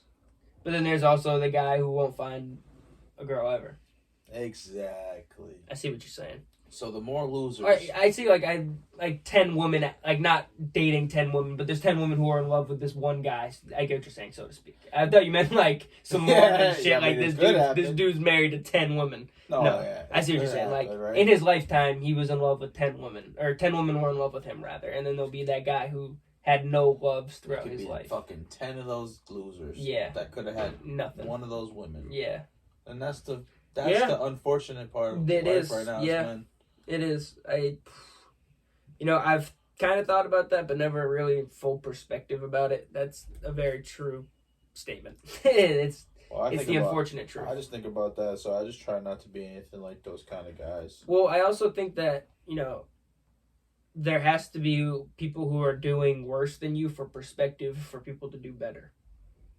You know what I'm saying? Like, you need to be able to, like, grow up and be like, well, shit, Uncle Johnny, goddamn, he's a fucking bum. He doesn't do shit. Like, I can't be that guy. So there has to be, like, a scale of, like... Depending on what he does. Success. And a perspective of success for there to be winners and losers. Depending on how he fucked his life up, though. Like... Yeah. He could have... Like, how is his life fucked up? Did he choose to do drugs? Did he choose to be, abusive to, like, a domestic violence? Did he choose to do something rightfully wrong? Like, or Is he just somebody who's lazy, which is, you can fix that, or is he just somebody who's weak? I look at those people. Those people will help. The other people who are like, did it to themselves. Like, no, I have no.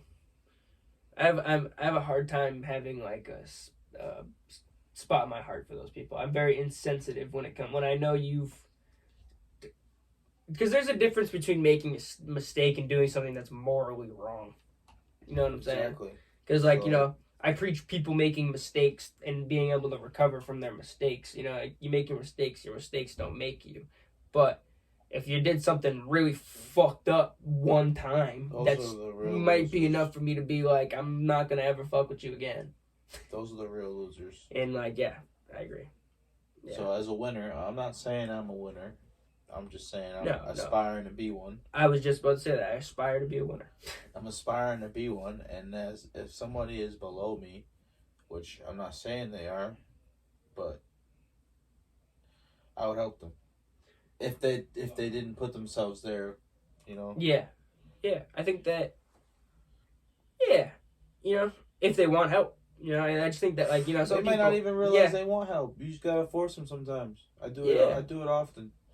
I think that also I don't, if somebody wants that, not even I hate to downplay a simple life. You know what I mean? Saying I hate when because the society has made it so if you're not trying to be famous or known for what you're doing, then then you're a failure or something like that. And I don't think that's the case at all, because I think that this idea of being able to work and provide and just not necessarily just get by, but do decent for yourself, get the small exactly. I think that is a major win in life.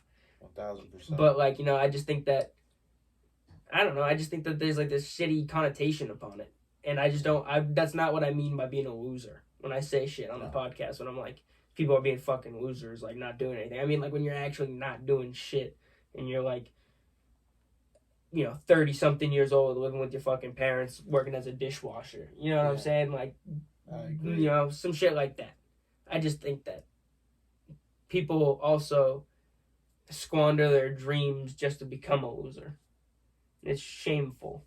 You know what I mean? It's I don't know. I don't think that I'm better than people. I try not to be like that. In my mind, I'm I'm not a fucking loser. I'm gonna be a fucking winner. You know what I'm saying? I like to think of myself highly, but I try not to be I'm better than this person. This person's shit.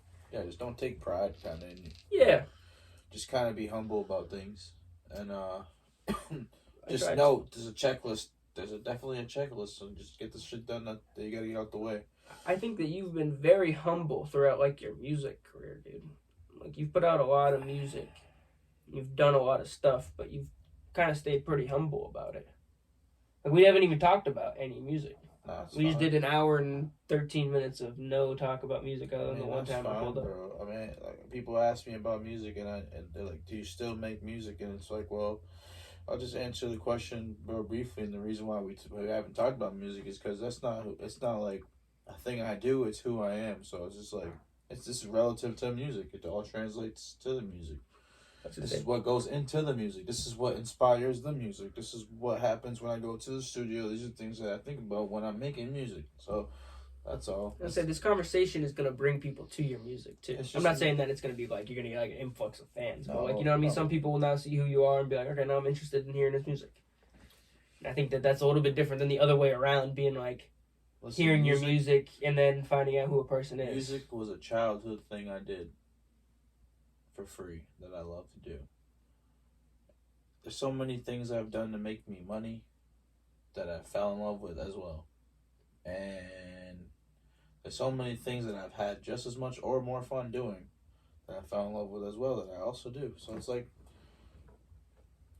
I'll still do music. I'll still do other stuff. I'll still, you know what I mean? I'm just enjoying my life.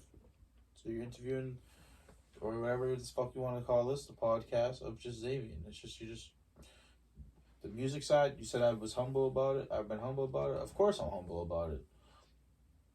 It's not right for me to be braggadocious or proud of it. Yeah.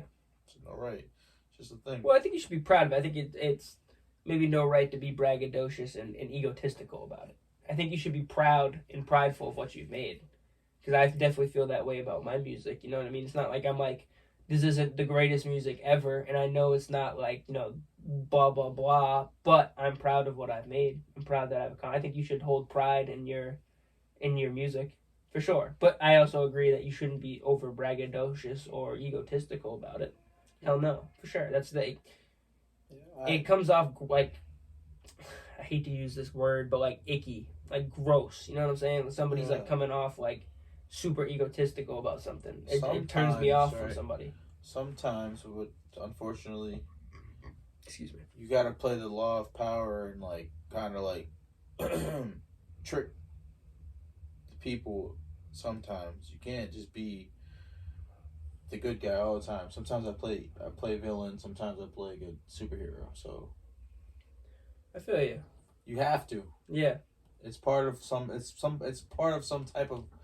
Deep down, is part of like a tactic where. Unfortunately, the people will think you're like some type of fucking ego. Well, I'll go out there and say, yeah, like. Count them up, motherfucker. Yeah. Like count it, and compare. Right, I could say that right now. But some days I will, and then one day I will, and for years I never will. Yeah. That's the part of life. I feel that. I could sit there and be like, count it and compare. Like I talk my shit when I'm rapping. You know what I mean? Like I say some shit that I would never say to somebody in person. You know what I'm saying? Unless, you know. I guess I had to. I mean, do you write your stuff? Yeah, I write every 100% of my shit. All right, so I don't know what to say. If you write your stuff, then I guess I would say it at some point. Yeah, you're right. You're right. It would just be it'd have to be like a not curated situation, but it would have to be like the right, you know what I'm saying, time and place. Like, not that I am speaking on shit that is unrealistic. I'm saying it in a manner that I wouldn't. I'm a very polite, like, you know, almost like boyish manner about me that I come off as. You know, I'm very like happy and like giddy. I'm not like aggressive, really, is more what I mean. It's like, you know, but if I was put in an aggressive situation, I'd probably say some fucking ghetto shit like I do in my raps, like about to beat the fucking brakes off you. You know what I'm saying? But yeah, but like I wouldn't normally in a day-to-day life say some shit that you know what I'm saying? Not all of it, I guess. Not all my music's aggressive. I don't mean that. It'd be fire if you did. I would say that if like somebody pressed me at like a bar or whatever and it was the right situation. I'm like really into UFC and like I used to train jiu-jitsu, boxing, kickboxing, like everything. So like I'm super into it. But like I never saw the interest in fighting somebody that wasn't in like a fighting boxing situation. Like, you know, like a ring or a mat or like a, you know what I'm saying? Not professional, but like, you know what I mean? Just like a place where you're supposed to be sparring with this person. You're supposed to be like wrestling with this person, whatever. Because if we're fighting, I'm not saying I'm going to beat the fuck out. I could get my ass beat if this person's huge or knows whatever better than me. But I try to do that all the time because one, it shows you're a bigger person. But two, it's also like, what are the results of this going to end in? I like, one, I could go to jail. I'll tell you. I'm not trying to go to fucking jail. You know that, off rip. And then, or two, it's like, what kind of, I get the story, it's like, I beat the shit out of this dude. Like, what do I gain from that? You know, if it was like a situation where like somebody put their hands on like my girl or like somebody needed help, somebody's getting beat up, like one of my boys, somebody I cared about, like I would jump in and I would for sure have no remorse about it. But you know what I'm saying? Like if it was just some dumb, drunken like beef, which is majority of fights, I feel like. Like I had an indication and an event that happened at the bar one time, and I was pretty fucked up. This chick, it was just like this girl from high school who I didn't really know. I wasn't friends with her. She was a grade below me and friends with my boy Tom. And she just said something like slick. She was just joking around. She was someone says like, oh, I really missed you. Like I really care about you. Da, da, da, da. You're like, yeah, I'll beat the shit out of this chick for you, is what she said. She was just joking, you know what I mean? And somebody was just walking by. And she was just like pointing behind her. And the dude of the chick heard it. And he just started staring at my boy, Tom. Like, dead in his face. Just, like, staring at him. Like, he was going to beat the shit out of him. Even though he didn't say anything. And this guy, like, he clearly looked like he was on... Entice a fight, yeah. Entice a fight, one, but clearly was on, like, hard drugs. Like, his pupils were huge. So, I, like, immediately, me being even as drunk as I was like, nah, it's all good, bro. Just keep on walking. It was the day before Thanksgiving. I was like, I hope you have a great Thanksgiving, bro. It's all good. Like, don't worry about it. Don't sweat it. It's all good. And I had to say it, like, literally, like, 8 to 10 times. And this kid was just, like, dead staring at him, you know? So, like, you know, I very well could have. I thought, my fist, I was really like this. Fist as tight as I could clench. It's like, nah, it's all good, bro. Don't worry about it. It's all good. And the other hand was, like, open. You know what I mean? The one that was in front of him. Right. You know, de-escalate. Exactly. But, you know, situations like that, it's like, I don't see the end goal being anything positive from me punching this kid in the face. Then what happens? If I don't knock him out, he gets back up. He starts swinging on me. Now we're in a real fight in the middle of a packed bar. Police are probably 2 minutes. It's on the rocks. Police can get there in 2 seconds. They're probably out the door already, like waiting for you. You know, so it's like there's no positive end result of that happening. So why would I do it? I don't know. But if it came down to it, obviously. You had no choice but to defend the people you love. Yeah, or myself. It's coming down to it. For sure. But it's also like a mind game and a sign of power when you can just turn the other cheek. Yeah, I also am not interested in getting into fights with people because people will just pull out a gun on you. I'm not interested in that. I'm not saying like everybody and like not even necessarily saying people around here, but I'm just saying in general, you never fucking know. So like what's the point? I could literally pound you to a fucking pulp and have you on the ground, and as I'm walking away, you pull out a gun and shoot me in the back, and I'm dead, and you get to walk away with your life. That's very unfucking fortunate. It is. It's like, it's a crazy thought that runs in my mind all the time. Whenever there's any like aggressive situation. My boy Mario will go out with like a Celtics game, and he'll get a little drunk, and he gets a little mouthy when he's drunk, and he's not a big kid. He's like 5, 6, 7. Or he could get shot. That's what he's got to know how to fight. I think could get shot. He definitely. I'm sorry, buddy, if you see this. He can kind of hold his own. Like he can probably hold his own to fight, but like he doesn't really have any training really. Like he watches UFC a lot, and like you know he probably thinks that helps him, but like he can hold his own. But point of story is that like we've had some situations where like some people have like got in our fucking face. And I've been like, I'm not gonna fight this guy right now, not because I don't want to fight him for you, because we're in a spot where like we're gonna get fucking in trouble. Like we were in like the Garden one time, and the other time was at a bar, and I was just like, bro, like you're enticing these fights, and you don't know what these people have on them. Like we're in Boston, you know, not saying that Boston's unsafe. It's probably one of the safest cities in the country. Like, you walk around and be blackout drunk and walk around being completely safe. You can do like a lap around the city, and I don't even know if anybody would fucking interact with you. Yeah. You know?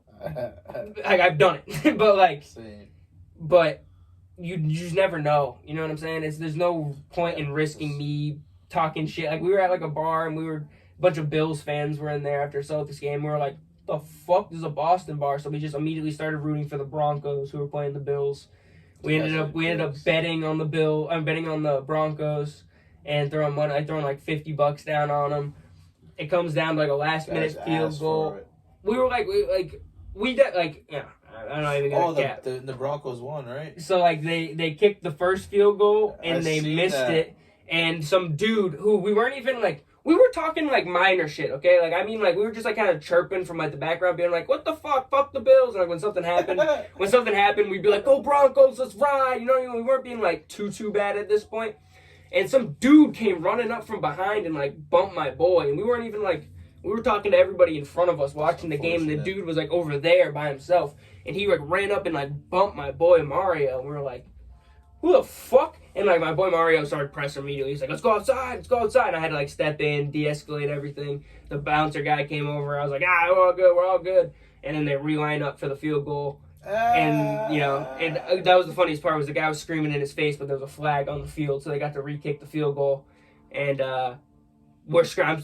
I didn't get involved until I like saw them and I kind of broke it up and I turned around and I see flag on the play and they're like running it back. I'm like, oh, and then I started kind of being like, look at the flag. I was like, look at the screen, asshole. And the guy's still screaming at us. He hasn't looked at the screen yet.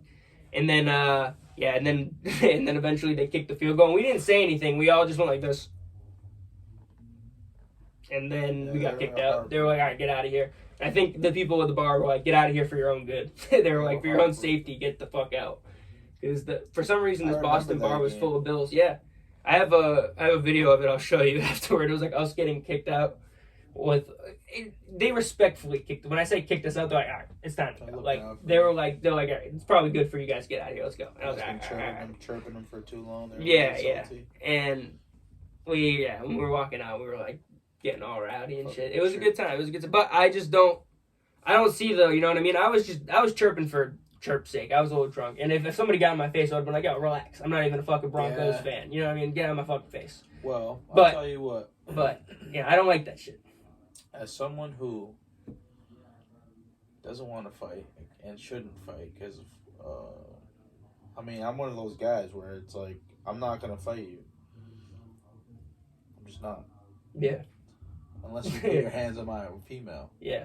But now I'm expecting you to have a weapon, so I'm fully prepared for that. Yeah. You just never know who's got a strap on them. It's dangerous. Or even like a knife or some shit. That'd be worse, honestly. I'd rather get shot than... Not that I wish, but I wish somebody had something. Yeah. I know you got your carry and shit, I would bro. wish... Yeah. Not that... I would hope that they don't make that mistake, but it would be a mistake. That's why someone like me would have to avoid those situations. Yeah, that's what I always do. I hate the feeling that I get. Like, that fucking another altercation I had, too, where it's like this guy at a Celtics game was, like, talking shit. Or he wasn't even talking shit. He was, like, rooting for the Celtics, da-da-da-da-da, and my boy's not a Celtics fan, my boy Mario. And, like, we weren't at, like, he's a Knicks fan. We weren't at a Knicks game. But, like, he was just, like, came up after the game and just started being like, yo, bro, like, duh, like, talking shit. And then my boy, like, talking shit in, like, a good way, being like, how about the fucking Celtics, duh? My boy's like, I'm not even a fucking fan. Like, fuck the Celtics, get the fuck off me. You know what I mean? Like, don't fucking touch me. You know what I mean? And, like, started walking by him, and this dude, like, got, like, super offended and kept walking up. Because he was, like, below us, and we were, like, at the very top of the balcony. And he, like, kept walking up, and was like, what's good with your fucking boy? And he grabbed me, too, and was like, what's up with your boy? Like, you know, I'm a fucking Celtics fan? I was like, dude, I'm a Celtics fan. Drop it, bro. I was like, where? Yeah, I was like, first of all, chill. I was like, he's drunk, you're drunk, relax. And then he was like, what, are you not a fucking Celtics fan? You guys at a Celtics game? Yeah, we're at a game. Like, you know what I mean? And the Celtics just won by 40 fucking points. Like, what are we talking about? And the guy was like, I was like, you're drunk, he's drunk, just drop it. You know what I'm saying? He's like, what, are you not a Celtics fan? And I was just like, all right. And he put his hands on me again after I asked him. I was like, don't put your hand... Like, I asked politely the first time. I said, please don't put your hands on me. Yeah. And he put his... He, like looked at me like I was gay or something. Like, what? Like, oh. And then he was like, fucking... He's like, what, you not a Celtics fan? And then he did it again. Put his hands on me again. I was like, dude... And I, like, swiped his hand. I was like, I'm a Celtics fan, but I'm a fucking him fan. I pointed at my boy. I was like, I'm a him fan before anything. Like, that's my boy. So fucking stop. Like, stop fucking talking shit. And then me and my boy Lewis walked by him, and he, like, keeps... He's like, what the fuck? He's, like, chirping from the top. And I, like, under my breath, I was like, dude, this guy's gonna end up in a fucking casket. He fucks around. Because my boy Lewis is, like, trained in jiu-jitsu at a purple belt. You don't wanna... And he's, like your size, a little bit shorter and a little, like, slimmer. And he's just, like, fucking... This guy, I've seen him just, like, beat the fuck out of people. Fighters, you want to avoid those guys. Exactly, and he's a very mellow. He's not like an angry dude at all. But like I've seen him get angry very quickly when someone does something that they shouldn't, and like they get fucked up. You know, like in middle school, I've seen him fuck some kid up. And those are the wrong guys. Exactly, and like just in jiu-jitsu, like he can like I have decent like muscle memory when it came to jiu-jitsu, and like I showed up to a couple sparring sessions because I did it when I was a kid for like 3-4 years. Choke somebody the fuck up. And like I was like at the like some of the like beginner kids like that were there who were probably younger than me, like I was choking them out and stuff like that. But then once I got to like some of the like the kids my age who train a little bit more, like they were definitely putting the. I'm not like some fucking prodigy, you know. Yeah. But then I got to this kid Lewis, and he was like giving me 40% and like doing circles around me, choking me out whatever way he wanted. He wasn't even putting like his pressure on me. I wish I knew how to do some shit like that. You should, bro. You should check out some jiu-jitsu shit. But anyways, this kid was just like, I was just like, all right. Anytime I'm with this guy, I'm like, if somebody starts some shit, you feel comfortable. I feel comfortable. You know what I mean? I'm not gonna like overstep my bound. I try not to be like starting shit and then have him finish it. But you know what I mean? If some shit started, I know we would have my back and fuck this dude up. And so like I said some shit on my breath, like, dude, relax. It's a fucking Tuesday. Like you gotta go work outside tomorrow. Chill out. And he got really tight at me. And he came back and like in the hallway started pressing us. Like hard pressing us. Like getting in my face and shit. And I was just like, I'm not gonna punch you in the garden, bro. Like you're gonna get banned. I'm gonna get banned. I was like, that's all I could think about was like I had my fist so tight. I was like, I'm gonna punch this guy in the fucking face. I'm gonna punch this guy in the fucking face. And all I could think, I just see all the security guards behind me. I was like, what am I gonna do? It's like one of my favorite places to be. I love going to the games. I'm gonna get banned forever. Never be able to come. Anyone's like, hey, you wanna go to a game? You wanna go fucking see Drake at the Garden? No, I can't. Sorry, fucking. I'm banned from that place. I'm like the dude who threw the water bottle at fucking Kyrie Irving. I'm banned. Anyways, the guy ended up pushing me. And he gave me tried to give me a push, and I gave him one of these, and he got like one hand on my shoulder and gave me like kind of like a decent like shove back. He said something gay too, like I kiss bitches like you to sleep, and like went to like as he's pushing me, like went to like, and I was like, what the fuck, and like, and then I literally like I wanted to like all my like everyone who was with me all stepped forward at one time, and Man said I kiss bitches like you just sleep. Yeah, it was actually a decent line. If he didn't try to like come in and actually kiss me, it wouldn't have been so weird. It would have been like more aggressive. He was deaf weird. But yeah, dude, nothing happened to him. We all stepped forward, and like my boys all stepped forward. He stepped back, and then like his boys kind of like grabbed him and pulled him backwards, and we were all like kind of like, the fuck's wrong with you? Come over here, I'm gonna fuck you up. But like the security was all right there. They didn't really see it, so they didn't do anything about it. But I was thinking like, if I punch this guy in the face, they're gonna see it. You know what I mean? Like a quick like push is like nothing. But exactly, I was just like, all I could think about was like, I'm not gonna hit this guy. Like even if this guy, like after he pushed me, I was still like, I want to punch this guy in the face so bad right now. But what am I gonna like? What am I gonna risk me and never going to a C's game? What if they make the finals? What if they fucking go to like a playoff run? I'm not gonna miss a playoff game because this guy started being a fucking dickwad. I always want to turn what's the saying? Turn the other cheek. Yeah, turn the other cheek, man. It's a power law. It is. It always. It's a power law. I actually just read that today. Yeah. Yeah. Turn the other cheek. I do it all the time because, first of all, people want a reaction out of you. You got to do the unexpected. That's what they're obviously trying to get a reaction out of you, a negative one. Just do the unexpected. It's gonna fuck them up even more. Yeah, it's better than fucking them up physically. They're gonna go home and be like, "Why the fuck couldn't I get that guy to even flinch?" No, that's why I was like, I was saying some shit to him. I was like, bro, I was just trying to kill him with words at that point because I was like, I'm not gonna get arrested for saying some funny shit to this guy and roasting him. So at that point, I was just like, bro. So I know you fucking hate your job and your life and you're working outside in the cold. I know it's fucking December. It's getting real cold out. That's where I started. I was like, I know it's getting cold outside when you're working. It's Wednesday. I know you got 3 more days. You have to work tomorrow hungover. I know it's gonna suck. And I just like fucking breaking his soul. I was just being a dick at that point because I was like, that's the only thing I could do to get him back. But whatever. Anyways, I always think that your defense for protecting your family and etc. For sure. I also just like, I don't know. Confrontational stuff makes me feel weird. I get this weird feeling in my stomach when like, people start like getting all confrontational and like aggressive and shit like that. Just I'm not around. Exactly like, if shit popped off, I'm obviously down for whatever. You know what I mean? If I have like a reasonable reason to get all angry and aggressive. But I like to be happy and mellow and chill and smoke a little bit of weed and hang out. You know what I'm saying? Like I'm not really interested in. I'm also too busy doing shit to be like interested in fighting. I feel like only fucking people who ain't got shit to do in their life be like, unless you're a professional fighter. If you're just looking for fights, like you ain't got shit better to do in your life than fight fucking somebody. Like find some shit to do. Life. They just hate themselves. Yeah, I don't know. I don't know. At that point, do anything. Fucking, I don't know. Start knitting some shit. I don't know. Figure some shit out. Find a hobby. Stop fighting people. It's a sad thing. It's a wicked thing. It is a wicked thing. It is a sad thing that people like want to go out and fight people. Like, I'm looking for a fight tonight. Like, what the fuck? We have some drinks and have a good night. That's why I don't go out.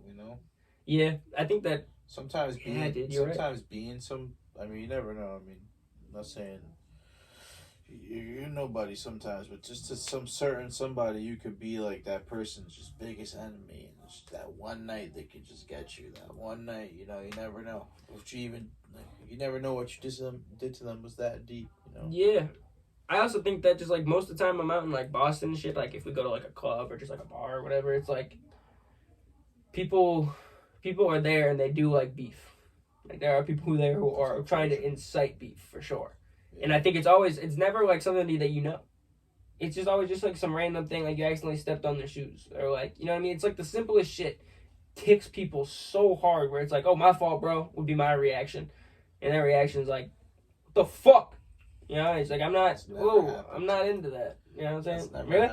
No, I just feel like I don't know, example. I was outside of like a club and like we went up to a taxi and we were kind of drunk. We went up to the taxi and we were like, we need to go to the casino. And he's like, all right, try an Uber.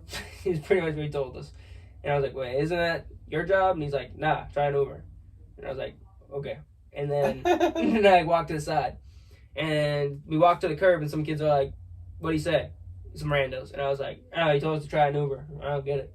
Like, it's the same thing that he does. It was just obviously because we were too drunk. He doesn't want to deal with us, right? And, like, we weren't, like, retarded, blackout drunk. But we were just, like, too drunk probably for this guy to want to deal with it. But it's his fucking problem for parking outside of a club. Anyways, these two kids hear what I said, and they go over, and they go give him a ride. And they say something smug as they're getting in the car, like, fucking bums or fucking idiots. And I was like, whoa, what the fuck? And then they close out the door. I obviously, like, get right into the cab and don't even look at us when they say it. I was like, enjoy your ride back to Southie. Get out of the car and beat the fuck out you. And I was obviously drunk and I was just rambling shit and saying shit. But, like, you know what I mean? The simplest things start fights, I feel like. It's the simplest things from the simplest people, bro. Well, like, I think it's because the people that say these things have never been like actually smacked in their face or punched in the mouth. Yeah, that's actually a weird. My dad says that a lot too. And like, there's a UFC fighter, Sean Strickland. You probably heard of him. Yeah, he's a bitch though. Yeah, I don't agree with most of the shit that he does and says, but he has this thing where he's like, some of y'all just need a drunk dad beating. You'll never got beat by your dad. You know what I mean? You shut the fuck up. And he more meant it in a sense, I think. I think he's terrible with his words. Like, he has no way of getting out. I hate the way he talks. Yeah, like the right way. Like, everything he's trying to say is not actually what's said out of his mouth. You know what I'm saying? Like, he has, like a decent concept and then, like, just projects it poorly, I feel like. But he said something, like, I think his idea of saying that is, like, some of you just never been smacked, never been punched in the mouth. You know what I mean? Some of you guys are just never, like, you know, you act all tough and, like, for the internet and da-da-da-da, but you never been punched, you never been slapped, you never been choked out, like, you never been to have someone put you in a fucking arm bar or whatever it is, and you talk, like, crazy to these people when they could do some shit like that. Their whole life. Yeah. And never been held accountable for it. Yeah, I think that's just, like, our whole generation kind of lacks accountability, and myself included, something that I kind of look inward and try to, like, you know. Yeah, I'm not claiming accountability for this. I need to fucking be better or whatever. I was never like perfect. Nah, I'm not perfect, but you know, just learned as I got older. Yeah, 100%. Bite my tongue, slow to speak, quick to listen. Yeah, gotta keep them ears open at all times. My dad says you don't learn with your mouth. Pause. You learn with your ears. Like, if your mouth's running, then your ears aren't listening. You got 2 ears and 1 mouth. That's true. I mean, it makes sense you only got 1 dick then, too. But you can get multiple women pregnant, and only 1 woman can get pregnant for 9 months, but you can get, like, fucking hundreds of That is a wild thing, too. You can get hundreds of women, thousands of women pregnant in 9 months as a man. Good. Dude, I wonder if anybody's ever done that. Like, not, like, necessarily, like, thousands, but, like, it's just been on, like, gone on a mission. Like, how many chicks can I get pregnant? I got 1 time. Well, I know. That's how you know a man's superior to a woman. Sorry, women out there, but you guys... Whoa. Hey, that's good. Listen, it's like the way God designed it. Women get knocked up by 1 sperm for 9 months, but I can take my sperm and fucking get 900 women pregnant in 9 months. I guess we are at a superior advantage, definitely, in that way, for sure. I don't know if that 100% makes us superior, though. But it definitely puts us at, like, a crazy superior advantage. They are helpers. They are helpers. Yeah, I mean, I don't truly think about it that way. 100%. I definitely need women in my life. Yeah, they help the man. Yeah. Does the man lead the household? Yeah, 100%. All right. So who helps? But I also think that there could be some, like, women in the... I don't think that necessarily they... I mean, yeah, I think there's some women who could lead a household. There's some... Oh, yeah. There's a lot of women out there that, like... I've never really been with somebody like this, because that's not me, but, like, where they're super controlling. Like, I have some, like, uncles and aunts and shit where, like, they're just, like, the aunt, like, run shit. It's like, do this. Like, run out, get this shit. Da-da-da-da-da. And, like, you know, living at the whim of my uncle. My aunt, you know what I'm saying? And it's like, there's some women in this world that are, like, men, and they run it that way. I'm not saying that I'm trying to think of how I feel about that. I just don't agree with that. Yeah? I mean, shit, you can agree with whatever, man. I would just say to the woman, you should probably just try to have a little more fun and stop trying to focus more on, like, trying to control things. Enjoy yourself a little more, you know? Well, I also think that there are some submissive men. Not all men have the same mindset that we do. So like comes along a woman who has a job and has her shit together and has shit, you know what I'm saying? She has and to like take control of the house. Yeah. You know what I'm saying? So like I just think it's different person area. I always say. You know what I'm saying? I don't think that women are superior to men, nor do I think men are superior to women. I think that in every situation there is a superior and an inferior for sure. And in some situations that there actually is equal. You know what I'm saying? But, you know, I think it all just it's relationship to relationship, you know. It depends on the dynamic of the people. I also definitely think we need women. Like there's a gigantic need for women in this world. Yeah, that's the major part of it. I also think that men have become too femalic, though. Yeah, they're emasculated. Yeah, and I don't think that that's right. And that's, I'm sure, one thing that you probably really like about your girlfriend or your significant other that I also find in my significant other, where it's like they're not really looking to or, you know what I'm saying, like take away my masculinity in any way. Like they're the girl and they're cool with being the girl, and I'm the guy and they're cool with me being the guy. You know what I'm saying? I fucking pray. I try and hope and pray. You know, I hope my girlfriend doesn't get brainwashed by TikTok and YouTube, and YouTube by these, these very feminine men who get ready with me and take their pants off for TikTok and shit like that. Well, those men fucking scare me. The take their pants off is a little extra. You know what I mean? Like if you're showing if you're doing like a fit check and shit, and you start with like, oh dude, I have one of my friends, like I'm not gonna. This isn't me throwing shade at you, Jack, but my boy Jack, he like did it from like the underwear down, and I was like, all right, that's a little. I think it's a little extra. If you did just the pants, like just from the pants with the tee, that's normal.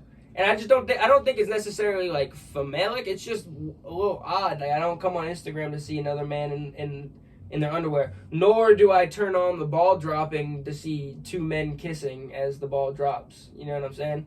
Not that I'm against that, but like it was just weird to see on your TV screen the moment that the ball drops, the first cut is to two men kissing. Like, yeah, that's programmed. You know what I'm saying? That's what I'm saying. It's just like I don't think that the underwear people putting on fits and shit are necessarily like pushing a femalic gender role men thing. I just think it's a little weird. But I do agree that that's definitely like beyond like TikTok and society doing that. I think it's like within our foods and stuff. The chemicals they put in our foods are like estrogen filled and shit. Yeah, dude, like that shit's like meant to like demask, like literally like turn you into like a woman male, you know, like a trans. It's like the manipulating your cellular shit. I know. It's manipulating you on a cellular level. It's fucked. That's why I'm like on a carnivore clean diet. eats. I said this shit this morning to my boss because he's kind of feminine. A lot of men I work with act like a lot of like bitches, and I'm like, I come up as like an asshole, but it's like I said it today just fucking around. I'm like, all I eat is fucking steak like a lion, motherfucker. I was like, why you think I come in here and kick the fucking door down?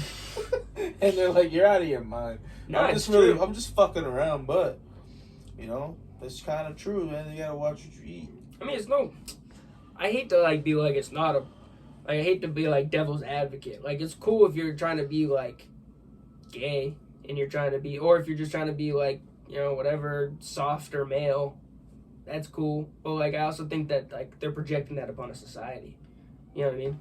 Where it's like, not you have to be, but like there's this like weird thing where it's like you have to break gender roles. Where like you know what I'm saying? It's an American thing. I feel what's wrong with like. Yeah, definitely, bro. You go to like you look at other cultures like Muslim and all these other things. Like they're like the way they talk about women like would offend most Americans. You know what I'm saying? Like the roles of women. And you know, I'm not saying that I agree or disagree with them because I don't really know them. I haven't studied that fucking religion or anything. But I also just think that like it's different person area. But in my case, for me personally, I think that the woman should be woman like and not weak. I think they should be very strong, you know. They're an asset. But like I don't know, like I have to protect the woman, you know what I mean? Like Like, I'm the protector. That's the way that the situation in my mind works. And, you know, it works differently for other people if you got, like, some jacked, fucking ripped-up girlfriend and you're some little dude and they're into that shit. That's their fetish. I don't know. Are you saying, yeah, you're the protector, like, you're the guy who, when you and your girlfriend walk down the street in Boston... I walk on the street side. And if somebody were to threaten your life, her life, you're risking yours before she's risking hers, who is superior? And I don't want to use the word superior. We can use a synonym for it, but who's more? Yeah, in charge. You know what I mean? Like, Like, who's in so more now control? she's. I'm not even like. I'm not. Yeah, I see what you're saying. I'm not taking away from the woman. Yeah, no, I see what you're saying now. Right. I just look like, at it. You know, who's more in control in that situation? I tell it to my girl. I'm like. The same. I just said that sidewalk analogy. Where I'm like, when we walked down the fucking street, and one day she felt scared one day, and she has never asked me before, but she asked me, "Do you have your gun?" And I'm like, yeah, I had to laugh because I'm like, why do you feel threatened right now? Yeah. But do you have yours? Does she have hers? I don't have a gun. No, my girlfriend. She has a gun too? No. Oh. All right, or if I'm scared, is she gonna protect me? Fair enough. I see what you're saying. But I'm not. I'm less of a man without her. You feel me? No, yeah. I think that. Hell yeah, dude. I don't think that I'm still becoming a man for sure. But I think that I was a boy when I met my girlfriend, and she's helped me become, help becoming a man. You know what I'm saying? But yeah.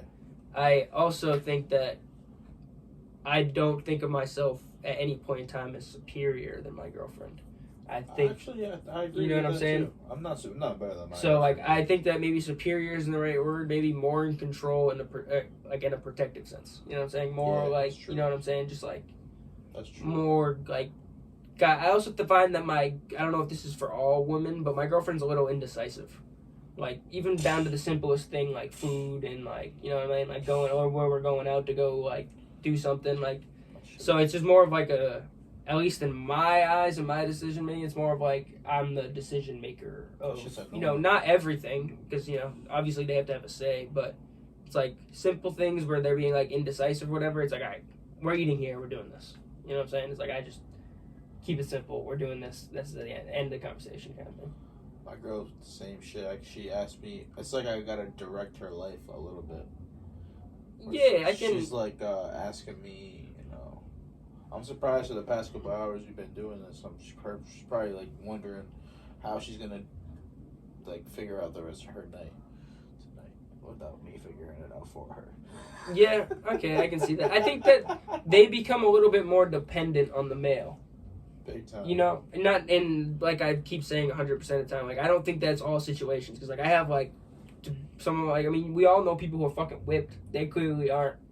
Like, you know what I'm saying? Like, they clearly aren't in control of what's going on in their nightly basis, or, like, the decisions being made. They're clearly not being the decision maker if they're, like, you know what I mean? That's true. You know? So, I also think that it goes both ways. Because it's like, my girl will be like, I want to go do this, and we're going to go do that. And I'm like, all right, cool, word. That sounds dope. Like, we're going to go out. I want to go out to eat here, and I want to go mini golfing or whatever. And That's I'll be the like, best, right? All right, bet. That sounds awesome. Let's go do that. That's the best. But then, like, you know, I'd say 50 to 75% of the time, it's like, well, where do you want to go? Well, I don't care. Same. And it's just like, you know what I mean? So that then, by default, I become the decision maker in that scenario. And it's like, obviously not everything, but it's like, you know, a decent amount of the time. And my girlfriend's a little bit more like, she doesn't need me to figure out where her night is. You know what I mean? But I also don't live with my girlfriend, and I also don't have a child with my girlfriend. Yeah. Or my significant other. So it's like, you know what I mean? It's different, a little different. It's a lot different, because, you know, it's like, I was there. I like to hang out with my girlfriend, and I like to chill with her, but we don't hang out every day. You know what I'm saying? Yeah. So it's like, she doesn't become then dependent on my every move. It's more like, your situation's more like a real, like, home life, like a husband and a wife type thing. It kind of like doesn't even feel like nothing really either. It just kind of just feels like normal. Yeah. Well, I think that is a normal, like, quote-unquote gender role relationship, where it's like, just feels like the life. Woman, you know what I mean, like stereotypical almost of like 1960s life, where it was like the woman stays home, takes care of the kid, you go and you work, and then like, you know, you make the decision, or you do this, or you guide you guys' life in this direction, whatever it may be, and she's cool with that, and she's, you know what I mean, and that's why I said before, like, especially if you're like somebody like us who's like a real like trying to do something with their lives and like is like a dreamer, or like not even just a dreamer, but like somebody who has like direction and motivation and stuff like that. It's really important for your significant other to be like to believe in you and like, you know, your ability to do something. Fuck yeah. Because like if not, then it's like, you know what I mean, like you're not, I'm guiding us in a direction that I think is good for us, and if you don't believe in my ability to do so, and or like the ability or believe in like just, you know, the end goal and the end result, then like, you know what I'm saying, not even hold you back, but it's also just not healthy for either of you. It's like, what does that do for me? It doesn't. If you're not fully into it, then, you know, like that's gonna break the other person's heart, and then, you know, for the other person, they just like wasted their time. So, you know, and you wasted both people's time actually. So just like, you know what I mean, being committed to like, you know, the person and believing in them is very important, I feel. And it's just like, if you know, if the chick's fucking strong-willed, very intelligent, fucking like whatever, and like likes to be in control, and that'd like, be awesome. You know what I'm saying? Then, but that's just, there's a lot of chicks like that. It's just like, you know what I mean? Just different. It's just not what you may want. That'd be fucking cool. I just never haven't experienced that. Yeah. I don't know. I see it like decent. Well, think about like all like the like not famous but like successful women out there. Like they must be in controls of their life. That'd be awesome. I could just chill. Be like a stay-at-home dad.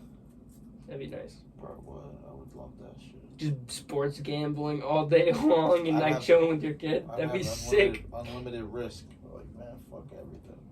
Like you ever see the Dave Chappelle bit where he's Oprah Winfrey's like husband? Nah. He does like a bit where he's like Oprah Winfrey's husband. She like just like each time it cuts, it's like her coming home from work and he's like doing something extra, like he's like painting or like getting a massage or like doing whatever the fuck he wants because he's Oprah Winfrey's husband. My girl said that she's gonna do something, some type of content, gonna get money, etc., etc. Not no OnlyFans shit, guys. Like some like mommy, some type Instagram of TikTok shit. Yeah, so I said, I bet. Good for her, bro. Do it. I'm gonna stay home. A woman with motivation is very attractive. She could do it. I gotta buy her some little tripod shit, but work. Well, she does her thing though. We've been talking for like shit, an hour and 40-something minutes, 50-something minutes. We've been on this shit for a minute, man. Yeah, it's been almost 2 hours. So you make me want to start my own podcast. Do it, bro. Fuck yeah. I've always motivated. I never understood like competition, like with music and like it's definitely a competition, but I always felt like it should be a competition for yourself. You know what I'm saying? Like always trying to get better. So like I've always motivated people to do podcasts. I've always been confused for people. What you should do is do the online shit too. Like stream it and shit, or what do you mean? Do like you just get behind the camera, and then you go in a room with somebody else and do a podcast like online. Yeah, like live. Yeah, so you don't have to have your guests in the room. Oh, you just mean like on Zoom? Yeah. Yeah. I try to set that up. Like that'd be tough. For people, I always like tell people like if you can't come in person, like we could just do it over Zoom. Yeah, so like you know what I mean? That's also how you interact with like I feel like bigger guests and shit like that. Oh, like you should start. Whenever I've been trying to reach out. So we have some kid coming on next Wednesday, and he's like a little bit bigger, but he's coming in person. So I'm like hoping like he's got like 50,000 followers on Instagram and shit, and he just like. He's a big smoker. He makes music. He makes some good music. So, like, I'm hoping that, you know, as things grow, I'm hoping to do more Zoom podcasts with some, like, bigger guests and stuff that I can't, like, that, you know, won't be able to come to Fitchburg, Mass. Or, like, Worcester, Mass when I move, you know, just be like... It's gonna be the wave. Yeah, for sure. I also think that, dude, I would love for you to start a podcast. Hell yeah. Well, I mean, I'm just gonna do some... I used to do the streaming stuff. Yeah. I do the content, the YouTube video stuff, so I'm gonna come back out with some shit. Word. Dude, I love to do, like, well, obviously music in the future. We're definitely working on that. But I'd love to do, like, a video. Like, if you're trying to do, like, a video on YouTube, like, whatever the event may be, or, like, yeah, just let me know where it is, right, or, that's like, what it is, and I gotta pull up. That's gonna be my avenue this year. I gotta come out. What we have to do is go to, like, an event. So, like, what would happen would be, like, say like Leominster downtown, they close downtown and do like some fucking like they're doing the coffee walk, so they're gonna have a bunch of coffee trucks downtown Leominster in a couple weeks. I might just pull up to that and blog it. Why not, bro? I would say I'd go to that, but I don't fuck with coffee, so I'd be like maybe I'd be actually the best person to do it. Hey, then you'd have to go and do a taste test on coffee, and then we get your reaction. That actually would be a bad idea. I'll pull up to that. You know what I mean? Me and Nico will pull up. But yeah, that's the type of shit that we could do. You should definitely like explore that the podcast, or like even just like quick like street interviews and shit like that people do. Like you don't have to be like corny with it, but like you can you can find a cool way to do it. I got a bunch of shit written down, bro. Like I said, I've been brainstorming a whole bunch of stuff. Hell yeah. Don't want to really give away too much. No, not even that. It's like, what's the point of talking about shit? Just get it done. You guys will see. You guys will see the outcome. This is kind of like this is kind of like the first little piece of content that'll come out, but let's just say you guys will see the outcome of some stuff that I've been planning, and I've been a little bit absent for a few months, but that's nothing. I like that. You never. I like the saying, you never hear a tree grow. Yeah. It just grows. You've never heard the sound. It you don't hear talking about it. Every time I've talked about some shit, I've fucking failed. So. Yeah, I have like a lot of people in my life who are like, I'm gonna do this and I'm gonna do that and da da da da. It's like I hate hearing it. I hate listening to it. Like my boy Donnie, he even knows it. He's always like, I'm gonna do that, and I literally tell him, dude, shut up, do it. Just shut up and do it, bro. Like I'm very happy for you that you're excited to do something like this. Dude, it's fantastic. You have the motivation to do this. Great. Yeah. Now do it. Do it, and then once it's done, I'll be like, dude, that's awesome, and I'll like really applaud you. But like, not shut the fuck up about it, but like, you know what I mean? Just keep it low key. You can talk about it, but don't be like, I can't wait to be this and do that and blah, blah, blah. Just do it and show people. It's like you got to like script it of like people ask you like, what are you gonna do with it? And you gotta, I just think that it. Not necessarily in like my boy's case that I'm saying it now, but I think in a lot of cases it deals with like insecurities. You know what I mean? They're insecure about where they're at, and they're not meeting their own expectations in their brain, so then they have to try to lie to you, but not even lie to you, but just tell you what they're thinking and gonna do and da-da-da-da and this, that. It's just a setback. No, I don't know if you'd be interested in doing this, but I think it'd be a cool collab for us. I've really been interested in, like, going out in public and then, like, finding, like, not necessarily, like, somebody in need, but, like, one of them would be cool to, like, find, like, a homeless guy and be like, you wanna go to a Red Sox game? Like, you wanna go to a Celtics game? You know what I'm saying? But, like, also, like, I want to just, like, walk into, like, a store, like, around here, like, Fitchburg, Mass, and just be, like walk into, like, Walmart or some shit, and just be like, yo, are you free today? Like, just find some, like, kid and his dad or some kid and his mom, and just be like, yo, like, what are you guys doing? Like, I don't know, I'd be like, all right, well, like, I got 2 free tickets to this, like, we're going to the game if you want to come with us, like, free ride, I'll get you guys food, da-da-da-da-da. Let's do it. And just, like, you know what I mean? Like, beyond the content creation, we're also helping people, you know what I mean? What's that called? I forgot what the fuck it's called. I forgot what it's called. There's a type of word for it where like there's this guy what's his name? That Was Epic. You ever heard of him? No. Juan. It's called. I forgot what the fuck it's called, but like Steve Will Do It does it. Steve Will Do It. Yeah, of course. Well, they just give money away. And yeah. It's a certain type of. There's a certain name for it that YouTubers do that. And I always wanted to do that myself.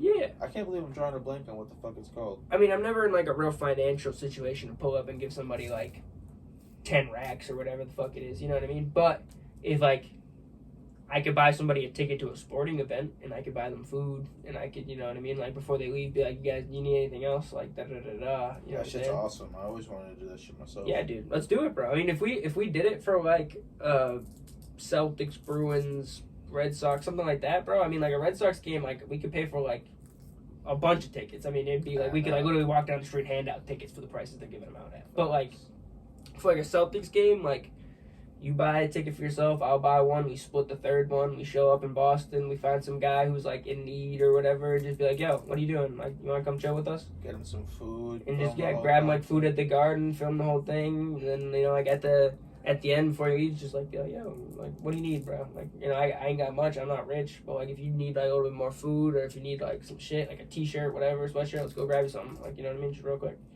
I think that, I don't know. I've been trying to do a little bit more with my life and help people a little bit more.